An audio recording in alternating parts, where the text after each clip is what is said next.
Leviticus chapter 1. And the Lord called unto Moses, and spake unto him out of the tabernacle of the congregation, saying, Speak unto the children of Israel, and say unto them, If any man of you bring an offering unto the Lord, ye shall bring your offering of the cattle, even of the herd and of the flock. If his offering be a burnt sacrifice of the herd, let him offer a male without blemish. He shall offer it of his own voluntary will at the door of the tabernacle of the congregation before the Lord. And he shall put his hand upon the head of the burnt offering, and it shall be accepted for him to make atonement for him. And he shall kill the bullock before the Lord. And the priests, Aaron's sons, shall bring the blood, and sprinkle the blood round about upon the altar that is by the door of the tabernacle of the congregation. And he shall flay the burnt offering, and cut it into his pieces. And the sons of Aaron the priest shall put fire upon the altar, and lay the wood in order upon the fire. And the priests, Aaron's sons, shall lay the parts, the head and the fat, in order upon the wood that is on the fire which is upon the altar. But his inwards and his legs shall he wash in water, and the priest shall burn all on the altar, to be a burnt sacrifice, an offering made by fire, of a sweet savor unto the Lord. And if his offering be of the flocks, namely of the sheep or of the goats, for a burnt sacrifice, he shall bring it a male without blemish. And he shall kill it on the side of the altar northward before the Lord. And the priests, Aaron's sons, shall sprinkle his blood round about upon the altar. And he shall cut it into his pieces, with his head and his fat, and the priest shall lay them in order on the wood that is on the fire which is upon the altar. But he shall wash the inwards and the legs with water, and the priest shall bring it all, and burn it upon the altar. It is a burnt sacrifice, an offering made by fire, of a sweet savor unto the Lord. And if the burnt sacrifice for his offering to the Lord be of fowls, then he shall bring his offering of turtle doves or of young pigeons. And the priest shall bring it unto the altar, and wring off his head, and burn it on the altar. And the blood thereof shall be wrung out at the side of the altar. And he shall pluck away his crop with his feathers, and cast it beside the altar on the east part, by the place of the ashes. And he shall cleave it with the wings thereof, but shall not divide it asunder. And the priest shall burn it upon the altar, upon the wood that is upon the fire. It is a burnt sacrifice, an offering made by fire, of a sweet savor unto the Lord. Leviticus chapter 2. And when any will offer a meat offering unto the Lord, his offering shall be of fine flour, and he shall pour oil upon it, and put frankincense thereon. And he shall bring it to Aaron's sons the priests, and he shall take thereout his handful of the flour thereof, and of the oil thereof, with all the frankincense thereof.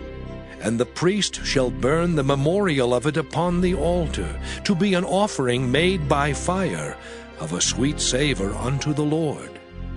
And the remnant of the meat offering shall be Aaron's and his sons. It is a thing most holy of the offerings of the Lord made by fire. And if thou bring an oblation of a meat offering baken in the oven, it shall be unleavened cakes of fine flour mingled with oil, or unleavened wafers anointed with oil. And if thy oblation be a meat offering baken in a pan, it shall be of fine flour unleavened mingled with oil. Thou shalt part it in pieces, and pour oil thereon. It is a meat offering. And if thy oblation be a meat offering baken in the frying pan, it shall be made of fine flour with oil. And thou shalt bring the meat offering that is made of these things unto the Lord. And when it is presented unto the priest, he shall bring it unto the altar. And the priest shall take from the meat offering a memorial thereof, and shall burn it upon the altar. It is an offering made by fire, of a sweet savour unto the Lord. And that which is left of the meat offering shall be Aaron's and his sons'. It is a thing most holy of the offerings of the Lord, made by fire.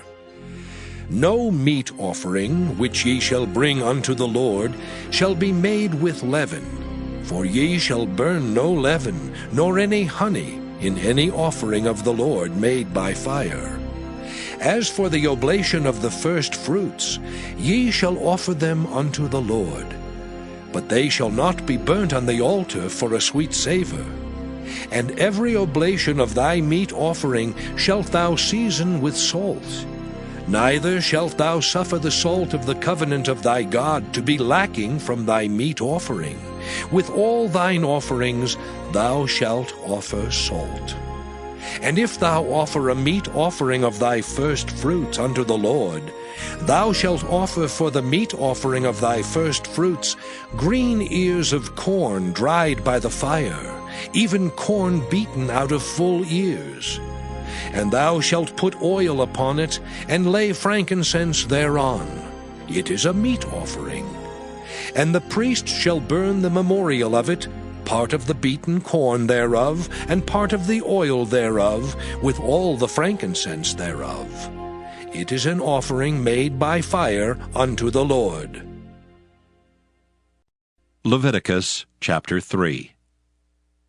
And if his oblation be a sacrifice of peace offering, if he offer it of the herd, whether it be a male or female, he shall offer it without blemish before the Lord. And he shall lay his hand upon the head of his offering, and kill it at the door of the tabernacle of the congregation. And Aaron's sons, the priests, shall sprinkle the blood upon the altar round about. And he shall offer of the sacrifice of the peace offering, an offering made by fire unto the Lord. The fat that covereth the inwards, and all the fat that is upon the inwards, and the 2 kidneys, and the fat that is on them, which is by the flanks, and the caul above the liver with the kidneys, it shall he take away. And Aaron's sons shall burn it on the altar upon the burnt sacrifice, which is upon the wood that is on the fire. It is an offering made by fire, of a sweet savour unto the Lord. And if his offering for a sacrifice of peace offering unto the Lord be of the flock, male or female, he shall offer it without blemish. If he offer a lamb for his offering, then shall he offer it before the Lord. And he shall lay his hand upon the head of his offering, and kill it before the tabernacle of the congregation. And Aaron's sons shall sprinkle the blood thereof round about upon the altar. And he shall offer of the sacrifice of the peace offering, an offering made by fire unto the Lord. The fat thereof, and the whole rump, it shall he take off hard by the backbone, and the fat that covereth the inwards, and all the fat that is upon the inwards. And the 2 kidneys, and the fat that is upon them, which is by the flanks, and the caul above the liver with the kidneys, it shall he take away. And the priest shall burn it upon the altar. It is the food of the offering made by fire unto the Lord. And if his offering be a goat, then he shall offer it before the Lord. And he shall lay his hand upon the head of it, and kill it before the tabernacle of the congregation. And the sons of Aaron shall sprinkle the blood thereof upon the altar round about. And he shall offer thereof his offering, even an offering made by fire unto the Lord. The fat that covereth the inwards, and all the fat that is upon the inwards, and the 2 kidneys, and the fat that is upon them, which is by the flanks, and the caul above the liver with the kidneys, it shall he take away. And the priest shall burn them upon the altar. It is the food of the offering made by fire for a sweet savor. All the fat is the Lord's. It shall be a perpetual statute for your generations throughout all your dwellings, that ye eat neither fat nor blood. Leviticus chapter 4. And the Lord spake unto Moses, saying, Speak unto the children of Israel, saying, If a soul shall sin through ignorance against any of the commandments of the Lord concerning things which ought not to be done, and shall do against any of them, if the priest that is anointed do sin according to the sin of the people, then let him bring for his sin, which he hath sinned, a young bullock without blemish unto the Lord for a sin offering. And he shall bring the bullock unto the door of the tabernacle of the congregation before the Lord, and shall lay his hand upon the bullock's head, and kill the bullock before the Lord. And the priest that is anointed shall take of the bullock's blood, and bring it to the tabernacle of the congregation. And the priest shall dip his finger in the blood, and sprinkle of the blood 7 times before the Lord, before the veil of the sanctuary. And the priest shall put some of the blood upon the horns of the altar of sweet incense before the Lord, which is in the tabernacle of the congregation, and shall pour all the blood of the bullock at the bottom of the altar of the burnt offering, which is at the door of the tabernacle of the congregation. And he shall take off from it all the fat of the bullock for the sin offering, the fat that covereth the inwards, and all the fat that is upon the inwards, and the 2 kidneys, and the fat that is upon them, which is by the flanks, and the caul above the liver, with the kidneys, it shall he take away, as it was taken off from the bullock of the sacrifice of peace offerings, and the priest shall burn them upon the altar of the burnt offering. And the skin of the bullock and all his flesh, with his head and with his legs, and his inwards and his dung, even the whole bullock shall he carry forth without the camp unto a clean place, where the ashes are poured out, and burn him on the wood with fire. Where the ashes are poured out, shall he be burnt. And if the whole congregation of Israel sin through ignorance, and the thing be hid from the eyes of the assembly, and they have done somewhat against any of the commandments of the Lord concerning things which should not be done, and are guilty, when the sin which they have sinned against it is known, then the congregation shall offer a young bullock for the sin, and bring him before the tabernacle of the congregation. And the elders of the congregation shall lay their hands upon the head of the bullock before the Lord. And the bullock shall be killed before the Lord. And the priest that is anointed shall bring of the bullock's blood to the tabernacle of the congregation. And the priest shall dip his finger in some of the blood, and sprinkle it 7 times before the Lord, even before the veil. And he shall put some of the blood upon the horns of the altar which is before the Lord, that is in the tabernacle of the congregation, and shall pour out all the blood at the bottom of the altar of the burnt offering, which is at the door of the tabernacle of the congregation. And he shall take all his fat from him, and burn it upon the altar. And he shall do with the bullock as he did with the bullock for a sin offering, so shall he do with this. And the priest shall make an atonement for them, and it shall be forgiven them. And he shall carry forth the bullock without the camp, and burn him as he burned the first bullock. It is a sin offering for the congregation. When a ruler hath sinned, and done somewhat through ignorance against any of the commandments of the Lord his God, concerning things which should not be done, and is guilty, or if his sin, wherein he hath sinned, come to his knowledge, he shall bring his offering, a kid of the goats, a male without blemish. And he shall lay his hand upon the head of the goat, and kill it in the place where they kill the burnt offering before the Lord. It is a sin offering. And the priest shall take of the blood of the sin offering with his finger, and put it upon the horns of the altar of burnt offering, and shall pour out his blood at the bottom of the altar of burnt offering. And he shall burn all his fat upon the altar, as the fat of the sacrifice of peace offerings. And the priest shall make an atonement for him as concerning his sin, and it shall be forgiven him. And if any one of the common people sin through ignorance, while he doeth somewhat against any of the commandments of the Lord, concerning things which ought not to be done, and be guilty, or if his sin which he hath sinned come to his knowledge, then he shall bring his offering, a kid of the goats, a female without blemish, for his sin which he hath sinned. And he shall lay his hand upon the head of the sin offering, and slay the sin offering in the place of the burnt offering.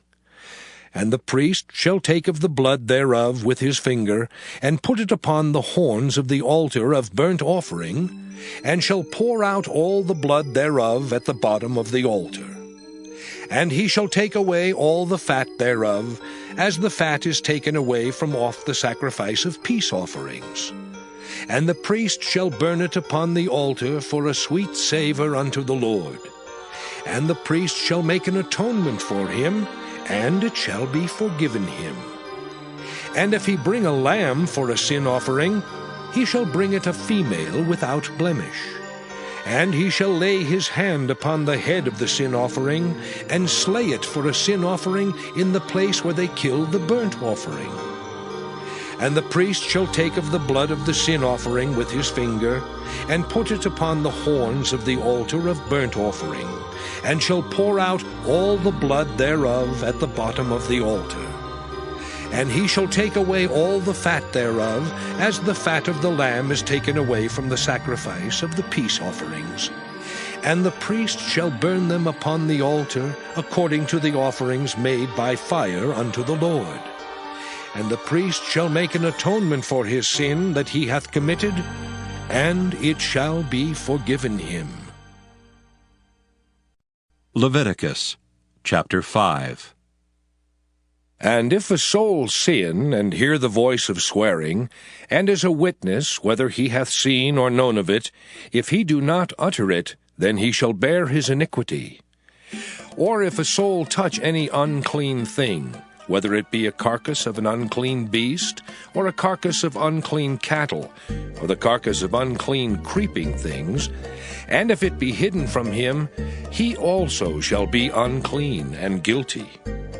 Or if he touch the uncleanness of man, whatsoever uncleanness it be, that a man shall be defiled withal, and it be hid from him, when he knoweth of it, then he shall be guilty.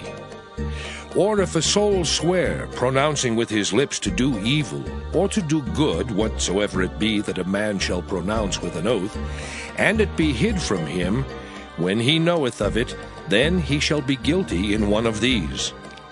And it shall be, when he shall be guilty in one of these things, that he shall confess that he hath sinned in that thing. And he shall bring his trespass offering unto the Lord for his sin which he hath sinned, a female from the flock, a lamb or a kid of the goats for a sin offering. And the priest shall make an atonement for him concerning his sin.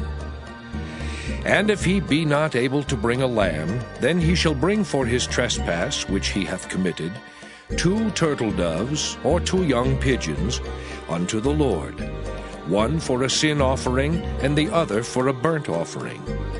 And he shall bring them unto the priest, who shall offer that which is for the sin offering first, and wring off his head from his neck, but shall not divide it asunder. And he shall sprinkle of the blood of the sin offering upon the side of the altar, and the rest of the blood shall be wrung out at the bottom of the altar. It is a sin offering. And he shall offer the second for a burnt offering according to the manner. And the priest shall make an atonement for him for his sin which he hath sinned, and it shall be forgiven him. But if he be not able to bring 2 turtle doves or 2 young pigeons, then he that sinned shall bring for his offering the 10th part of an ephah of fine flour for a sin offering. He shall put no oil upon it, neither shall he put any frankincense thereon, for it is a sin offering. Then shall he bring it to the priest, and the priest shall take his handful of it, even a memorial thereof, and burn it on the altar, according to the offerings made by fire unto the Lord. It is a sin offering. And the priest shall make an atonement for him, as touching his sin that he hath sinned in one of these, and it shall be forgiven him. And the remnant shall be the priest's, as a meat offering. And the Lord spake unto Moses, saying, If a soul commit a trespass and sin through ignorance in the holy things of the Lord, then he shall bring for his trespass unto the Lord a ram without blemish out of the flocks, with thy estimation by shekels of silver, after the shekel of the sanctuary, for a trespass offering. And he shall make amends for the harm that he hath done in the holy thing, and shall add the 5th part thereto, and give it unto the priest. And the priest shall make an atonement for him with the ram of the trespass offering, and it shall be forgiven him. And if a soul sin, and commit any of these things which are forbidden to be done by the commandments of the Lord, though he wist it not, yet is he guilty, and shall bear his iniquity. And he shall bring a ram without blemish out of the flock, with thy estimation for a trespass offering unto the priest. And the priest shall make an atonement for him concerning his ignorance wherein he erred, and wist it not, and it shall be forgiven him. It is a trespass offering. He hath certainly trespassed against the Lord. Leviticus chapter 6. And the Lord spake unto Moses, saying, If a soul sin and commit a trespass against the Lord, and lie unto his neighbor in that which was delivered him to keep, or in fellowship, or in a thing taken away by violence, or hath deceived his neighbor, or hath found that which was lost, and lieth concerning it, and sweareth falsely. In any of all these that a man doeth, sinning therein, then it shall be, because he hath sinned and is guilty, that he shall restore that which he took violently away, or the thing which he hath deceitfully gotten, or that which was delivered him to keep, or the lost thing which he found, or all that about which he hath sworn falsely. He shall even restore it in the principal, and shall add the 5th part more thereto, and give it unto him to whom it appertaineth, in the day of his trespass offering. And he shall bring his trespass offering unto the Lord, a ram without blemish out of the flock, with thy estimation for a trespass offering unto the priest. And the priest shall make an atonement for him before the Lord, and it shall be forgiven him for anything of all that he hath done in trespassing therein. And the Lord spake unto Moses, saying, Command Aaron and his sons, saying, This is the law of the burnt offering. It is the burnt offering because of the burning upon the altar all night unto the morning, and the fire of the altar shall be burning in it. And the priest shall put on his linen garment, and his linen breeches shall he put upon his flesh, and take up the ashes which the fire hath consumed with the burnt offering on the altar, and he shall put them beside the altar. And he shall put off his garments, and put on other garments, and carry forth the ashes without the camp unto a clean place. And the fire upon the altar shall be burning in it, it shall not be put out. And the priest shall burn wood on it every morning, and lay the burnt offering in order upon it. And he shall burn thereon the fat of the peace offerings. The fire shall ever be burning upon the altar, it shall never go out. And this is the law of the meat offering. The sons of Aaron shall offer it before the Lord, before the altar. And he shall take of it his handful, of the flour of the meat offering, and of the oil thereof, and all the frankincense which is upon the meat offering, and shall burn it upon the altar for a sweet savour, even the memorial of it unto the Lord. And the remainder thereof shall Aaron and his sons eat. With unleavened bread shall it be eaten in the holy place. In the court of the tabernacle of the congregation they shall eat it. It shall not be baken with leaven. I have given it unto them for their portion of my offerings made by fire. It is most holy, as is the sin offering, and as the trespass offering. All the males among the children of Aaron shall eat of it. It shall be a statute forever in your generations concerning the offerings of the Lord made by fire. Every one that toucheth them shall be holy. And the Lord spake unto Moses, saying, This is the offering of Aaron and of his sons, which they shall offer unto the Lord in the day when he is anointed. The 10th part of an ephah of fine flour for a meat offering perpetual, half of it in the morning, and half thereof at night. In a pan it shall be made with oil, and when it is baken, thou shalt bring it in, and the baken pieces of the meat offering shalt thou offer for a sweet savour unto the Lord. And the priest of his sons that is anointed in his stead shall offer it. It is a statute forever unto the Lord. It shall be wholly burnt. For every meat offering for the priest shall be wholly burnt. It shall not be eaten. And the Lord spake unto Moses, saying, Speak unto Aaron and to his sons, saying, This is the law of the sin offering. In the place where the burnt offering is killed, shall the sin offering be killed before the Lord. It is most holy. The priest that offereth it for sin shall eat it. In the holy place shall it be eaten, in the court of the tabernacle of the congregation. Whatsoever shall touch the flesh thereof shall be holy. And when there is sprinkled of the blood thereof upon any garment, thou shalt wash that whereon it was sprinkled in the holy place. But the earthen vessel wherein it is sodden shall be broken. And if it be sodden in a brazen pot, it shall be both scoured and rinsed in water. All the males among the priests shall eat thereof. It is most holy. And no sin offering, whereof any of the blood is brought into the tabernacle of the congregation to reconcile with all in the holy place, shall be eaten. It shall be burnt in the fire. Leviticus chapter 7. Likewise, this is the law of the trespass offering. It is most holy. In the place where they kill the burnt offering shall they kill the trespass offering, and the blood thereof shall he sprinkle round about upon the altar. And he shall offer of it all the fat thereof, the rump and the fat that covereth the inwards, and the 2 kidneys and the fat that is on them, which is by the flanks, and the caul that is above the liver, with the kidneys, it shall he take away. And the priest shall burn them upon the altar for an offering made by fire unto the Lord. It is a trespass offering.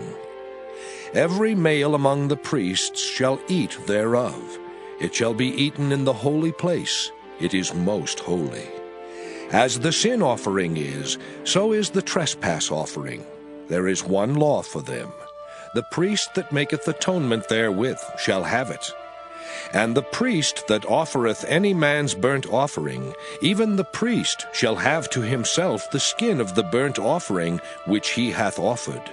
And all the meat offering that is baken in the oven, and all that is dressed in the frying pan and in the pan, shall be the priest's that offereth it. And every meat offering mingled with oil and dry shall all the sons of Aaron have, one as much as another. And this is the law of the sacrifice of peace offerings, which he shall offer unto the Lord. If he offer it for a thanksgiving, then he shall offer with the sacrifice of thanksgiving unleavened cakes mingled with oil, and unleavened wafers anointed with oil, and cakes mingled with oil of fine flour, fried. Besides the cakes, he shall offer for his offering leavened bread with the sacrifice of thanksgiving of his peace offerings. And of it he shall offer one out of the whole oblation for an heave offering unto the Lord. And it shall be the priest's that sprinkleth the blood of the peace offerings. And the flesh of the sacrifice of his peace offerings for thanksgiving shall be eaten the same day that it is offered. He shall not leave any of it until the morning. But if the sacrifice of his offering be a vow, or a voluntary offering, it shall be eaten the same day that he offereth his sacrifice, and on the morrow also the remainder of it shall be eaten. But the remainder of the flesh of the sacrifice on the third day shall be burnt with fire. And if any of the flesh of the sacrifice of his peace offerings be eaten at all on the third day, it shall not be accepted, neither shall it be imputed unto him that offereth it. It shall be an abomination, and the soul that eateth of it shall bear his iniquity. And the flesh that toucheth any unclean thing shall not be eaten, it shall be burnt with fire. And as for the flesh, all that be clean shall eat thereof. But the soul that eateth of the flesh of the sacrifice of peace offerings, that pertain unto the Lord, having his uncleanness upon him, even that soul shall be cut off from his people. Moreover, the soul that shall touch any unclean thing, as the uncleanness of man, or any unclean beast, or any abominable unclean thing, and eat of the flesh of the sacrifice of peace offerings, which pertain unto the Lord, even that soul shall be cut off from his people. And the Lord spake unto Moses, saying, Speak unto the children of Israel, saying, Ye shall eat no manner of fat, of ox, or of sheep, or of goat. And the fat of the beast that dieth of itself, and the fat of that which is torn with beasts, may be used in any other use, but ye shall in no wise eat of it. For whosoever eateth the fat of the beast, of which men offer an offering made by fire unto the Lord, even the soul that eateth it shall be cut off from his people. Moreover, ye shall eat no manner of blood, whether it be of fowl or of beast, in any of your dwellings. Whatsoever soul it be that eateth any manner of blood, even that soul shall be cut off from his people. And the Lord spake unto Moses, saying, Speak unto the children of Israel, saying, He that offereth the sacrifice of his peace offerings unto the Lord shall bring his oblation unto the Lord of the sacrifice of his peace offerings. His own hands shall bring the offerings of the Lord made by fire. The fat with the breast, it shall he bring, that the breast may be waved for a wave offering before the Lord. And the priest shall burn the fat upon the altar, but the breast shall be Aaron's and his sons'. And the right shoulder shall ye give unto the priest for an heave offering of the sacrifices of your peace offerings.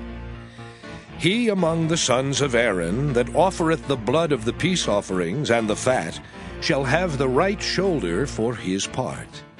For the wave breast and the heave shoulder have I taken of the children of Israel from off the sacrifices of their peace offerings, and have given them unto Aaron the priest and unto his sons by a statute forever from among the children of Israel. This is the portion of the anointing of Aaron, and of the anointing of his sons, out of the offerings of the Lord, made by fire in the day when he presented them to minister unto the Lord in the priest's office, which the Lord commanded to be given them of the children of Israel in the day that he anointed them, by a statute forever throughout their generations.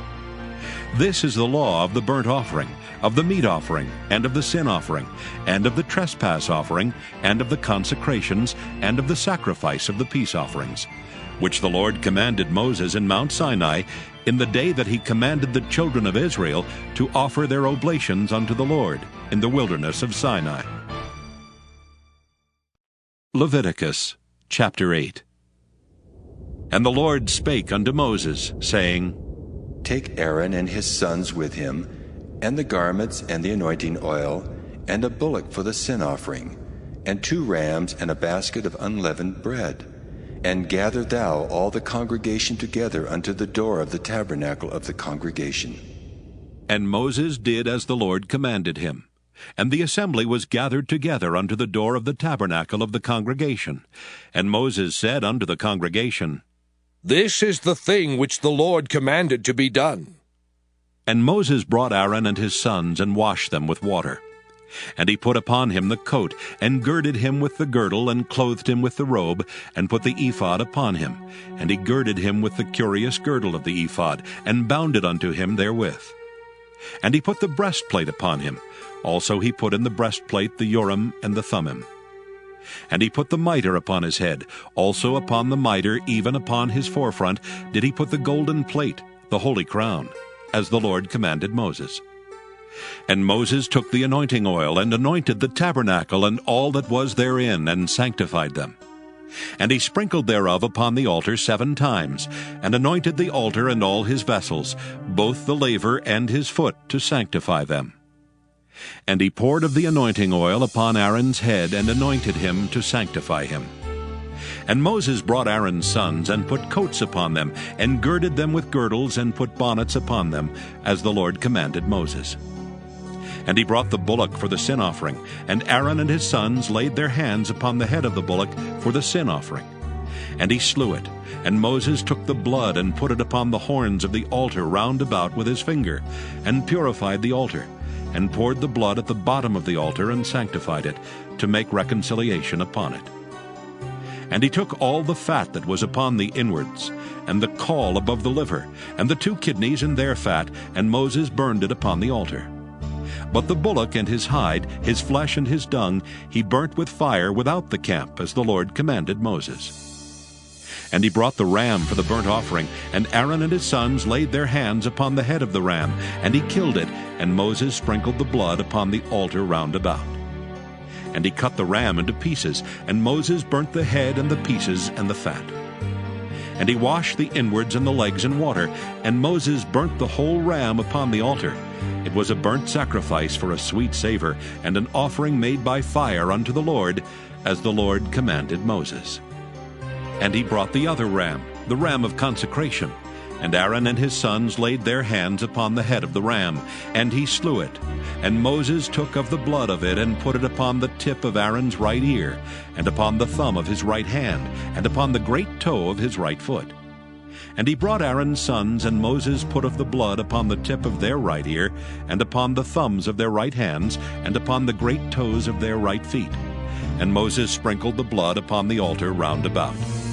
And he took the fat and the rump, and all the fat that was upon the inwards, and the caul above the liver, and the 2 kidneys and their fat, and the right shoulder.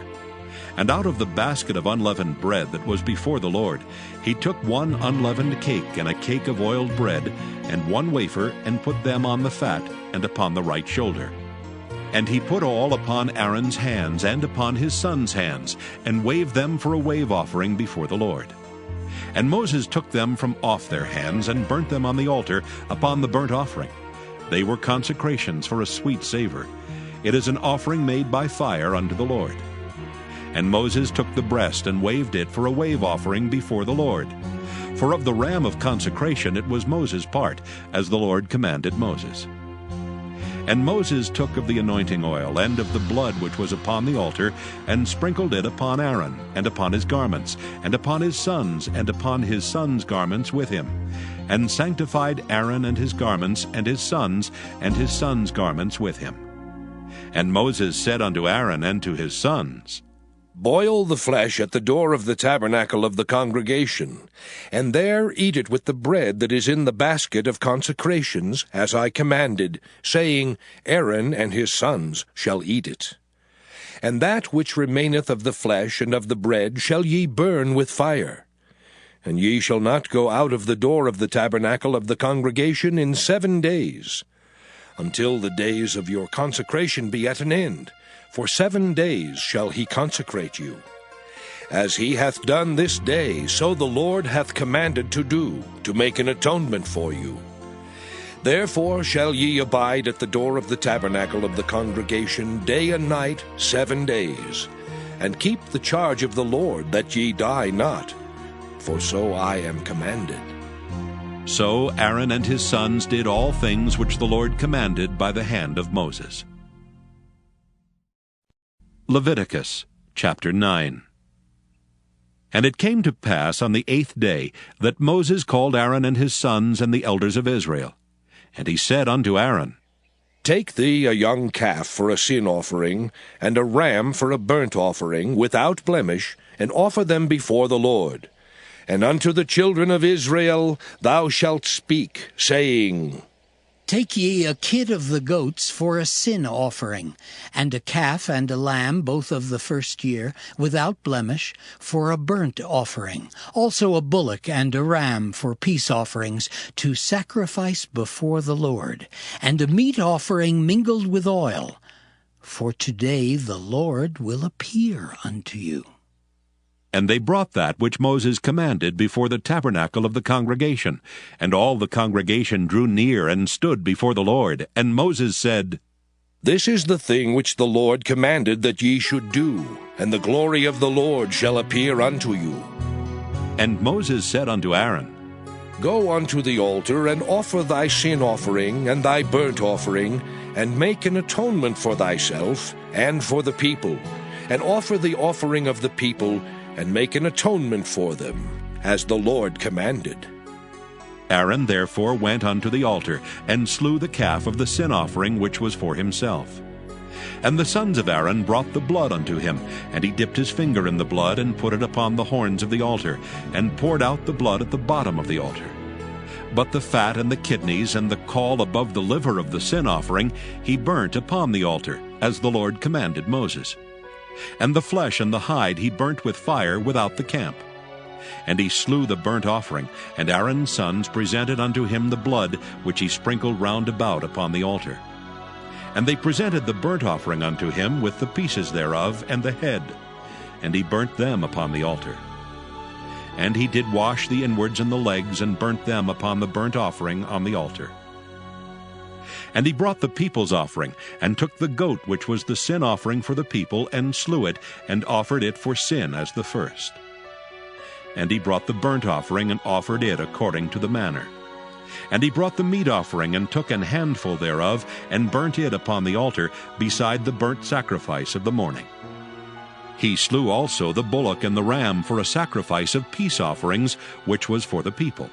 And Aaron's sons presented unto him the blood which he sprinkled upon the altar round about, and the fat of the bullock and of the ram, the rump, and that which covereth the inwards and the kidneys, and the caul above the liver. And they put the fat upon the breasts, and he burnt the fat upon the altar. And the breasts and the right shoulder Aaron waved for a wave offering before the Lord, as Moses commanded. And Aaron lifted up his hand toward the people, and blessed them, and came down from offering of the sin offering, and the burnt offering, and peace offerings. And Moses and Aaron went into the tabernacle of the congregation, and came out and blessed the people, and the glory of the Lord appeared unto all the people. And there came a fire out from before the Lord, and consumed upon the altar the burnt offering and the fat, which when all the people saw, they shouted, and fell on their faces. Leviticus chapter 10. And Nadab and Abihu the sons of Aaron took either of them his censer, and put fire therein, and put incense thereon, and offered strange fire before the Lord, which he commanded them not.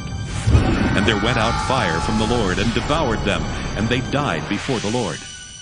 Then Moses said unto Aaron, This is it that the Lord spake, saying, I will be sanctified in them that come nigh me, and before all the people I will be glorified. And Aaron held his peace. And Moses called Mishael and Elzaphan, the sons of Uzziel, the uncle of Aaron, and said unto them, Come near, carry your brethren from before the sanctuary out of the camp. So they went near, and carried them in their coats out of the camp, as Moses had said. And Moses said unto Aaron, and unto Eleazar, and unto Ithamar his sons, Uncover not your heads, neither rend your clothes, lest ye die, and lest wrath come upon all the people. But let your brethren, the whole house of Israel, bewail the burning which the Lord hath kindled. And ye shall not go out from the door of the tabernacle of the congregation, lest ye die. For the anointing oil of the Lord is upon you. And they did according to the word of Moses. And the Lord spake unto Aaron, saying, Do not drink wine nor strong drink, thou nor thy sons with thee, when ye go into the tabernacle of the congregation, lest ye die. It shall be a statute forever throughout your generations. And that ye may put difference between holy and unholy, and between unclean and clean, and that ye may teach the children of Israel all the statutes which the Lord has spoken unto them by the hand of Moses. And Moses spake unto Aaron, and unto Eleazar, and unto Ithamar his sons that were left. Take the meat offering that remaineth of the offerings of the Lord made by fire, and eat it without leaven beside the altar, for it is most holy. And ye shall eat it in the holy place, because it is thy due, and thy son's due, of the sacrifices of the Lord made by fire, for so I am commanded. And the wave breast and heave shoulder shall ye eat in a clean place, thou and thy sons and thy daughters with thee, for they be thy due, and thy sons' due, which are given out of the sacrifices of peace offerings of the children of Israel. The heave shoulder and the wave breast shall they bring with the offerings made by fire of the fat, to wave it for a wave offering before the Lord. And it shall be thine and thy sons with thee, by a statute forever, as the Lord hath commanded. And Moses diligently sought the goat of the sin offering, and behold, it was burnt. And he was angry with Eleazar and Ithamar, the sons of Aaron, which were left alive, saying, Wherefore have ye not eaten the sin offering in the holy place, seeing it is most holy? And God hath given it you to bear the iniquity of the congregation, to make atonement for them before the Lord. Behold, the blood of it was not brought in within the holy place. Ye should indeed have eaten it in the holy place, as I commanded. And Aaron said unto Moses, Behold, this day have they offered their sin offering and their burnt offering before the Lord, and such things have befallen me.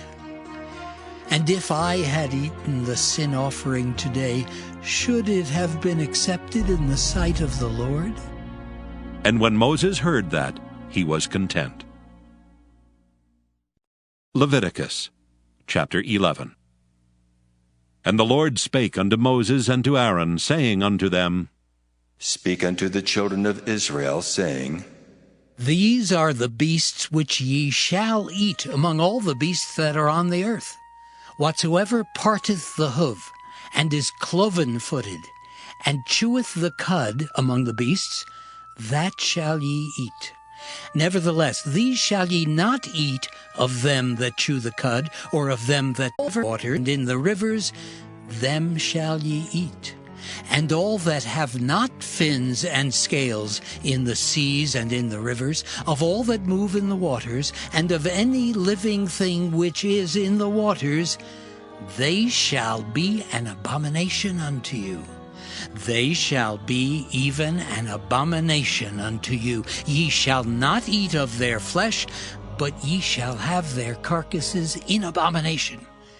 Whatsoever hath no fins nor scales in the waters, that shall be an abomination unto you. And these are they which ye shall have in abomination among the fowls.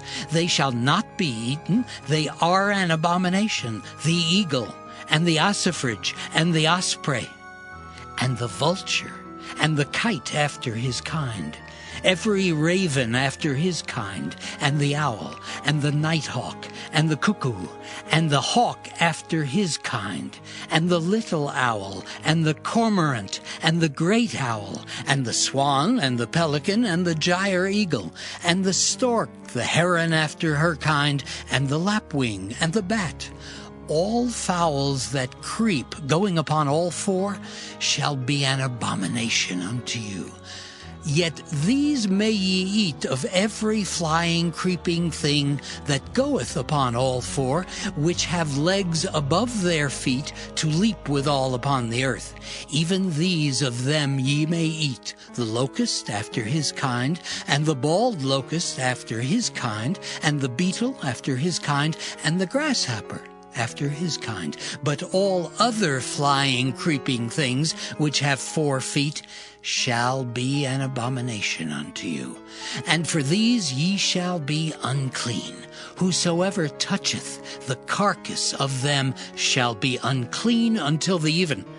And whosoever beareth aught of the carcass of them shall wash his clothes, and be unclean until the even.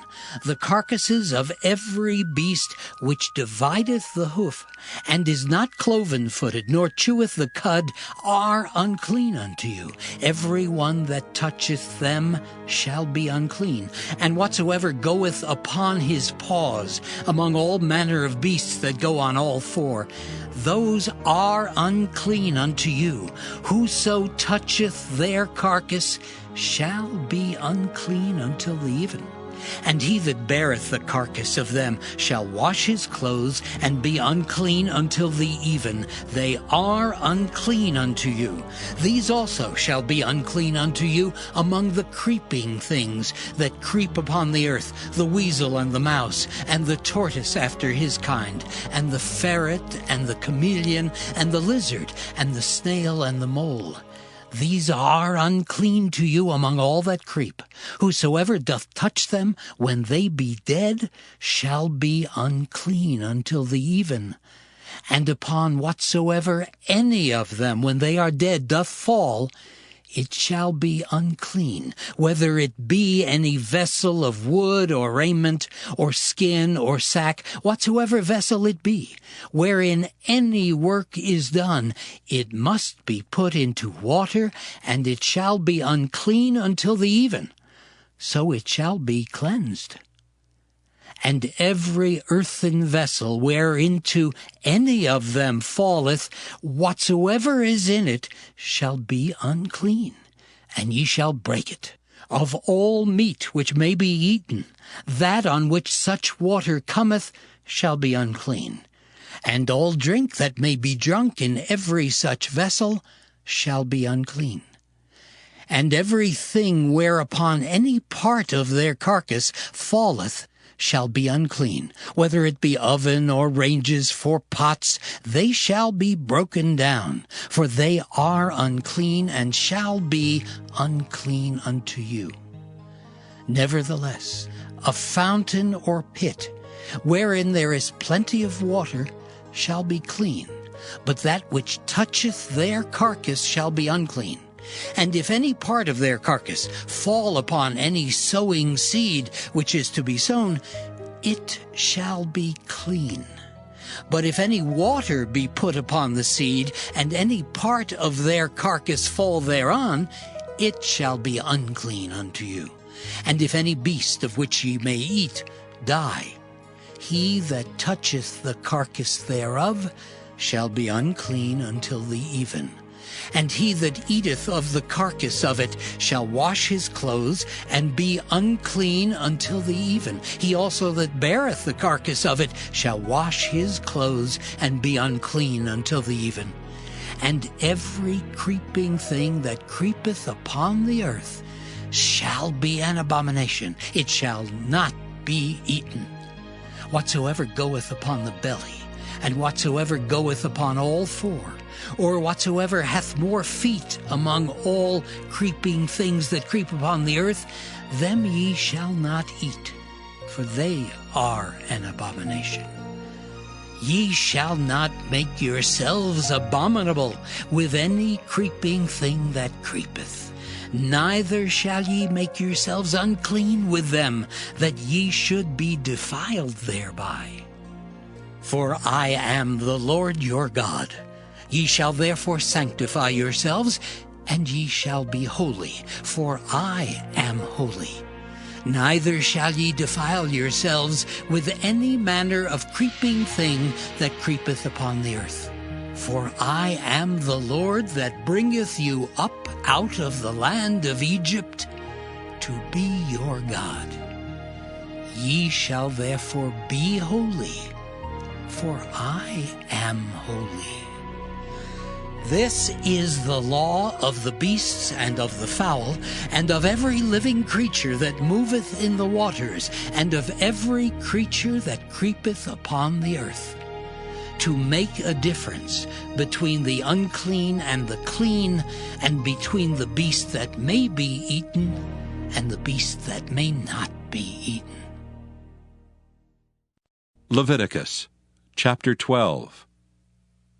And the Lord spake unto Moses, saying, Speak unto the children of Israel, saying, If a woman have conceived seed and born a man-child, then she shall be unclean 7 days. According to the days of the separation for her infirmity shall she be unclean.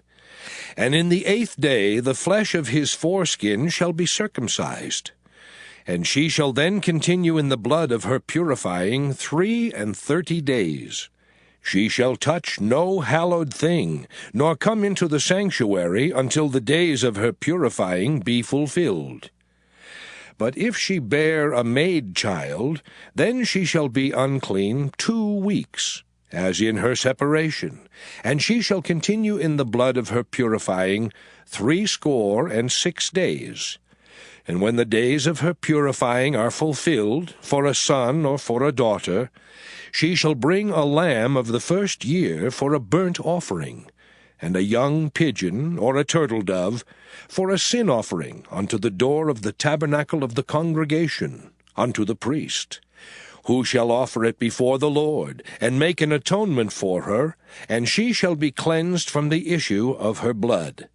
This is the law for her that hath borne a male or a female. And if she be not able to bring a lamb, then she shall bring 2 turtles, or 2 young pigeons, the one for the burnt offering, and the other for a sin offering. And the priest shall make an atonement for her, and she shall be clean. Leviticus chapter 13. And the Lord spake unto Moses and Aaron, saying, When a man shall have in the skin of his flesh a rising, a scab or bright spot, and it be in the skin of his flesh like the plague of leprosy, then he shall be brought unto Aaron the priest, or unto one of his sons, the priests.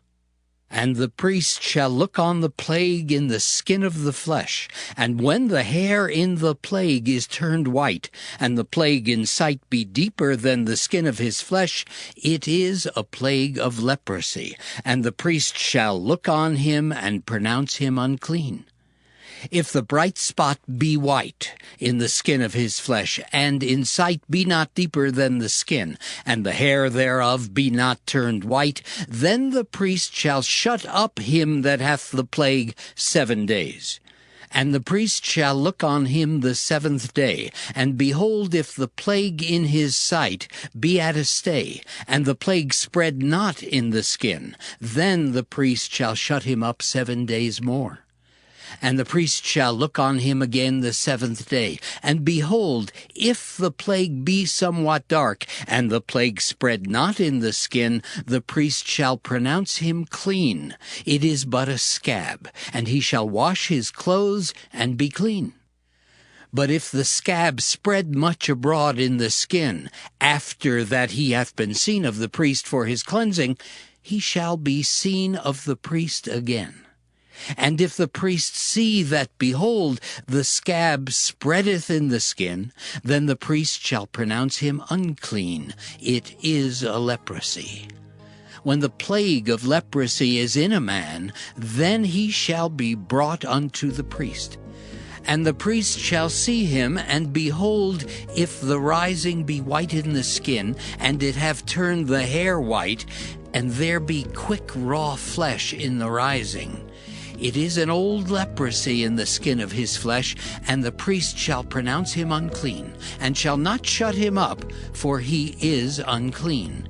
And if a leprosy break out abroad in the skin, and the leprosy cover all the skin of him that hath the plague, from his head even to his foot, wheresoever the priest looketh, then the priest shall consider. And behold, if the leprosy have covered all his flesh, he shall pronounce him clean that hath the plague. It is all turned white, he is clean. But when raw flesh appeareth in him, he shall be unclean. And the priest shall see the raw flesh, and pronounce him to be unclean. For the raw flesh is unclean, it is a leprosy. Or if the raw flesh turn again, and be changed unto white, he shall come unto the priest. And the priest shall see him, and behold, if the plague be turned into white, then the priest shall pronounce him clean that hath the plague. He is clean. The flesh also, in which, even in the skin thereof, was a boil, and is healed, and in the place of the boil there be a white rising, or a bright spot, white and somewhat reddish, and it be showed to the priest. And if, when the priest seeth it, behold, it be in sight lower than the skin, and the hair thereof be turned white, the priest shall pronounce him unclean. It is a plague of leprosy broken out of the boil. But if the priest look on it, and behold, there be no white hairs therein, and if it be not lower than the skin, but be somewhat dark, then the priest shall shut him up 7 days. And if it spread much abroad in the skin, then the priest shall pronounce him unclean. It is a plague. But if the bright spot stay in his place and spread not, it is a burning boil, and the priest shall pronounce him clean. Or if there be any flesh in the skin whereof there is a hot burning, and the quick flesh that burneth have a white bright spot, somewhat reddish or white, then the priest shall look upon it, and behold, if the hair in the bright spot be turned white, and it be in sight deeper than the skin, it is a leprosy broken out of the burning, wherefore the priest shall pronounce him unclean. It is the plague of leprosy. But if the priest look on it, and behold, there be no white hair in the bright spot, and it be no lower than the other skin, but be somewhat dark, then the priest shall shut him up 7 days. And the priest shall look upon him the 7th day, and if it be spread much abroad in the skin, then the priest shall pronounce him unclean. It is the plague of leprosy. And if the bright spot stay in his place, and spread not in the skin, but it be somewhat dark, it is a rising of the burning, and the priest shall pronounce him clean, for it is an inflammation of the burning. If a man or woman have a plague upon the head or the beard, then the priest shall see the plague, and behold, if it be in sight deeper than the skin, and there be in it a yellow thin hair, then the priest shall pronounce him unclean. It is a dry skull, even a leprosy upon the head or beard. And if the priest look on the plague of the skull, and behold, it be not in sight deeper than the skin, and that there is no black hair in it, then the priest shall shut up him that hath the plague of the skull 7 days. And in the 7th day the priest shall look on the plague, and behold, if the skull spread not, and there be in it no yellow hair, and the skull be not in sight deeper than the skin, he shall be shaven, but the skull shall he not shave, and the priest shall shut up him that hath the skull 7 days more. And in the 7th day the priest shall look on the skull, and behold, if the skull be not spread in the skin, nor be in sight deeper than the skin, then the priest shall pronounce him clean, and he shall wash his clothes and be clean. But if the skull spread much in the skin after his cleansing, then the priest shall look on him, and behold, if the skull be spread in the skin, the priest shall not seek for yellow hair. He is unclean. But if the skull be in his sight at a stay, and that there is black hair grown up therein, the skull is healed, he is clean, and the priest shall pronounce him clean. If a man also or a woman have in the skin of their flesh bright spots, even white bright spots, then the priest shall look, and behold, if the bright spots in the skin of their flesh be darkish white, it is a freckled spot that groweth in the skin, he is clean. And the man whose hair is fallen off his head, he is bald, yet is he clean. And he that hath his hair fallen off from the part of his head toward his face, he is forehead bald, yet is he clean. And if there be in the bald head or bald forehead a white reddish sore, it is a leprosy sprung up in his bald head or his bald forehead.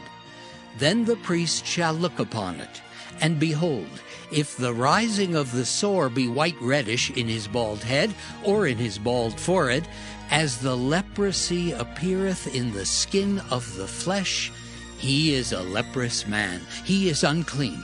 The priest shall pronounce him utterly unclean. His plague is in his head.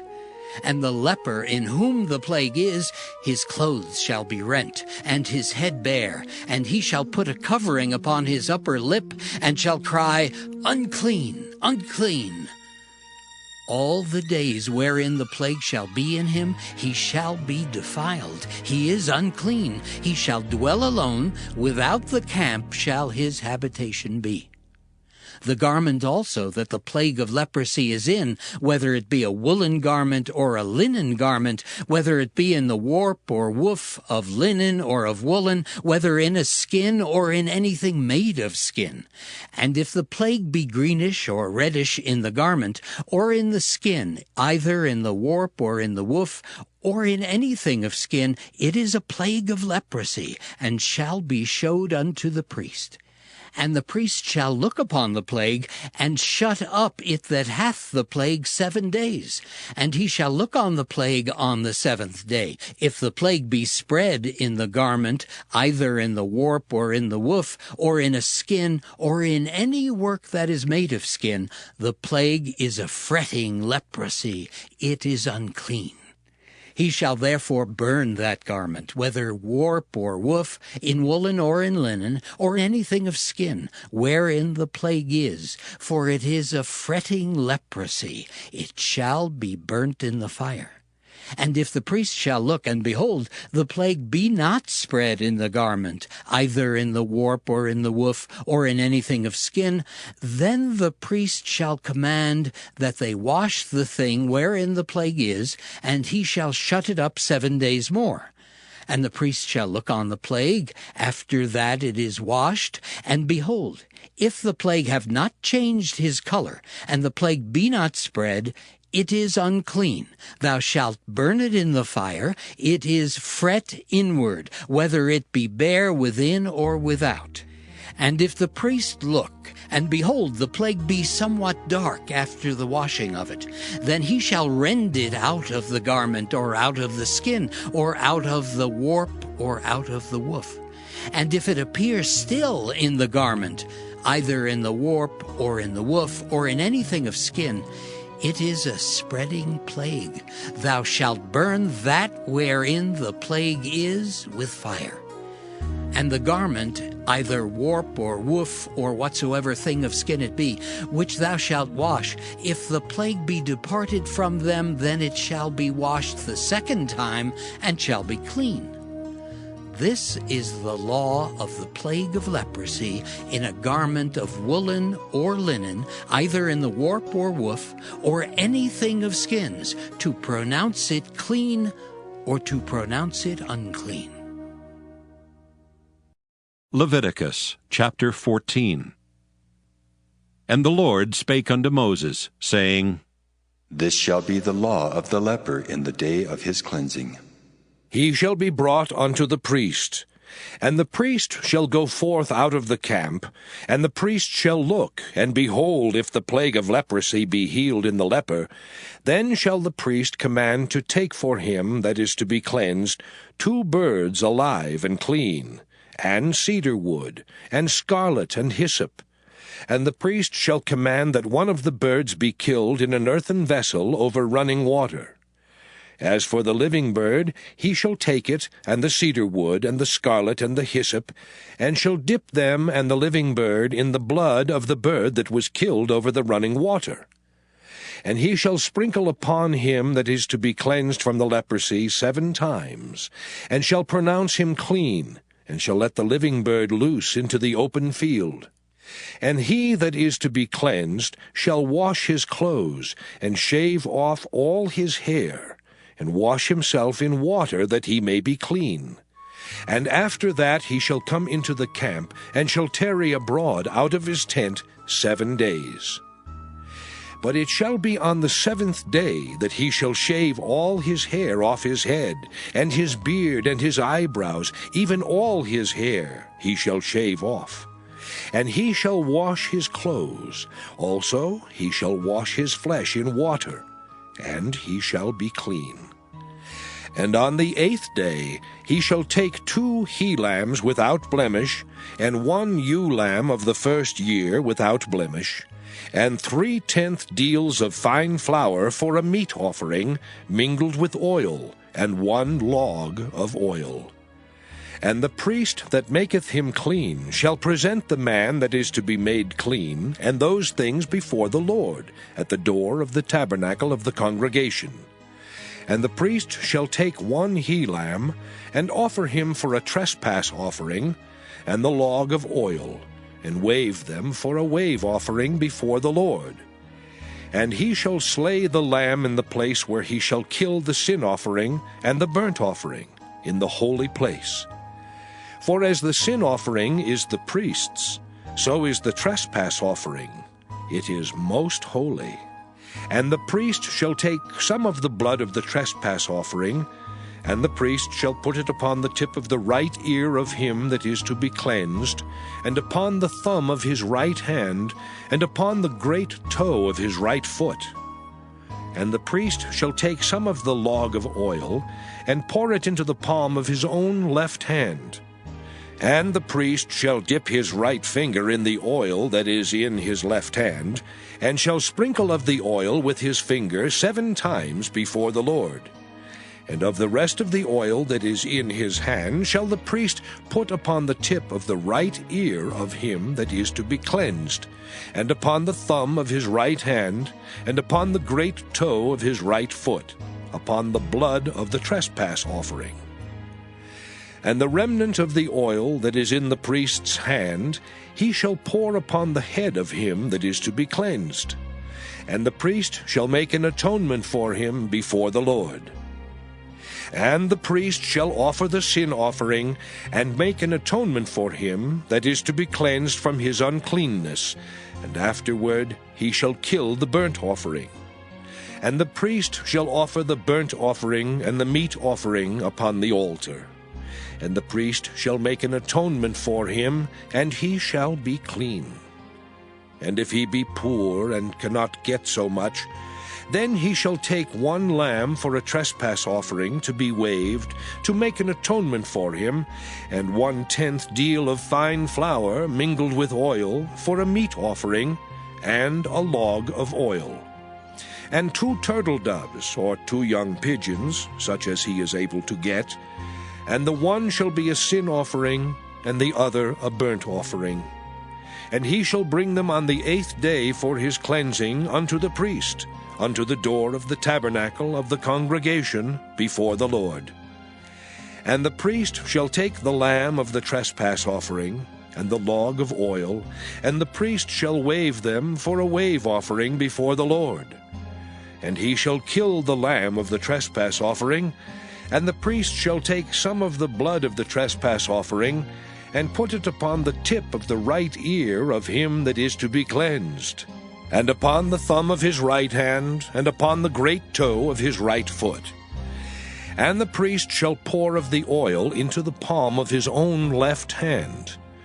And the priest shall sprinkle with his right finger some of the oil that is in his left hand 7 times before the Lord. And the priest shall put of the oil that is in his hand upon the tip of the right ear of him that is to be cleansed, and upon the thumb of his right hand, and upon the great toe of his right foot, upon the place of the blood of the trespass offering. And the rest of the oil that is in the priest's hand he shall put upon the head of him that is to be cleansed, to make an atonement for him before the Lord.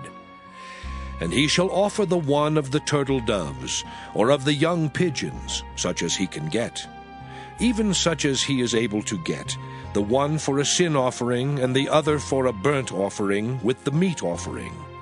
And the priest shall make an atonement for him that is to be cleansed before the Lord. This is the law of him in whom is the plague of leprosy, whose hand is not able to get that which pertaineth to his cleansing. And the Lord spake unto Moses and unto Aaron, saying, When ye be come into the land of Canaan, which I give to you for a possession, and I put the plague of leprosy in a house of the land of your possession, And he that owneth the house shall come and tell the priest, saying, It seemeth to me there is, as it were, a plague in the house. Then the priest shall command that they empty the house before the priest go into it to see the plague, that all that is in the house be not made unclean. And afterward the priest shall go in to see the house. And he shall look on the plague, and behold, if the plague be in the walls of the house, with hollow strakes, greenish or reddish, which in sight are lower than the wall, then the priest shall go out of the house to the door of the house, and shut up the house 7 days.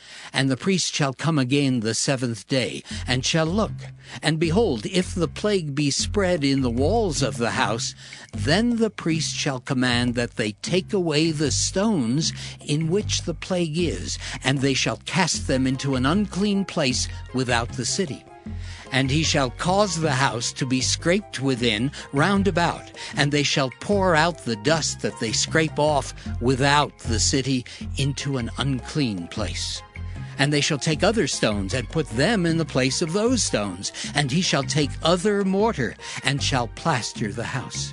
And if the plague come again, and break out in the house, after that he hath taken away the stones, and after he hath scraped the house, and after it is plastered, then the priest shall come and look.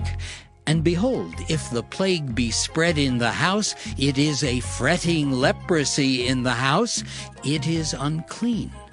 And he shall break down the house, the stones of it, and the timber thereof, and all the mortar of the house, and he shall carry them forth out of the city into an unclean place.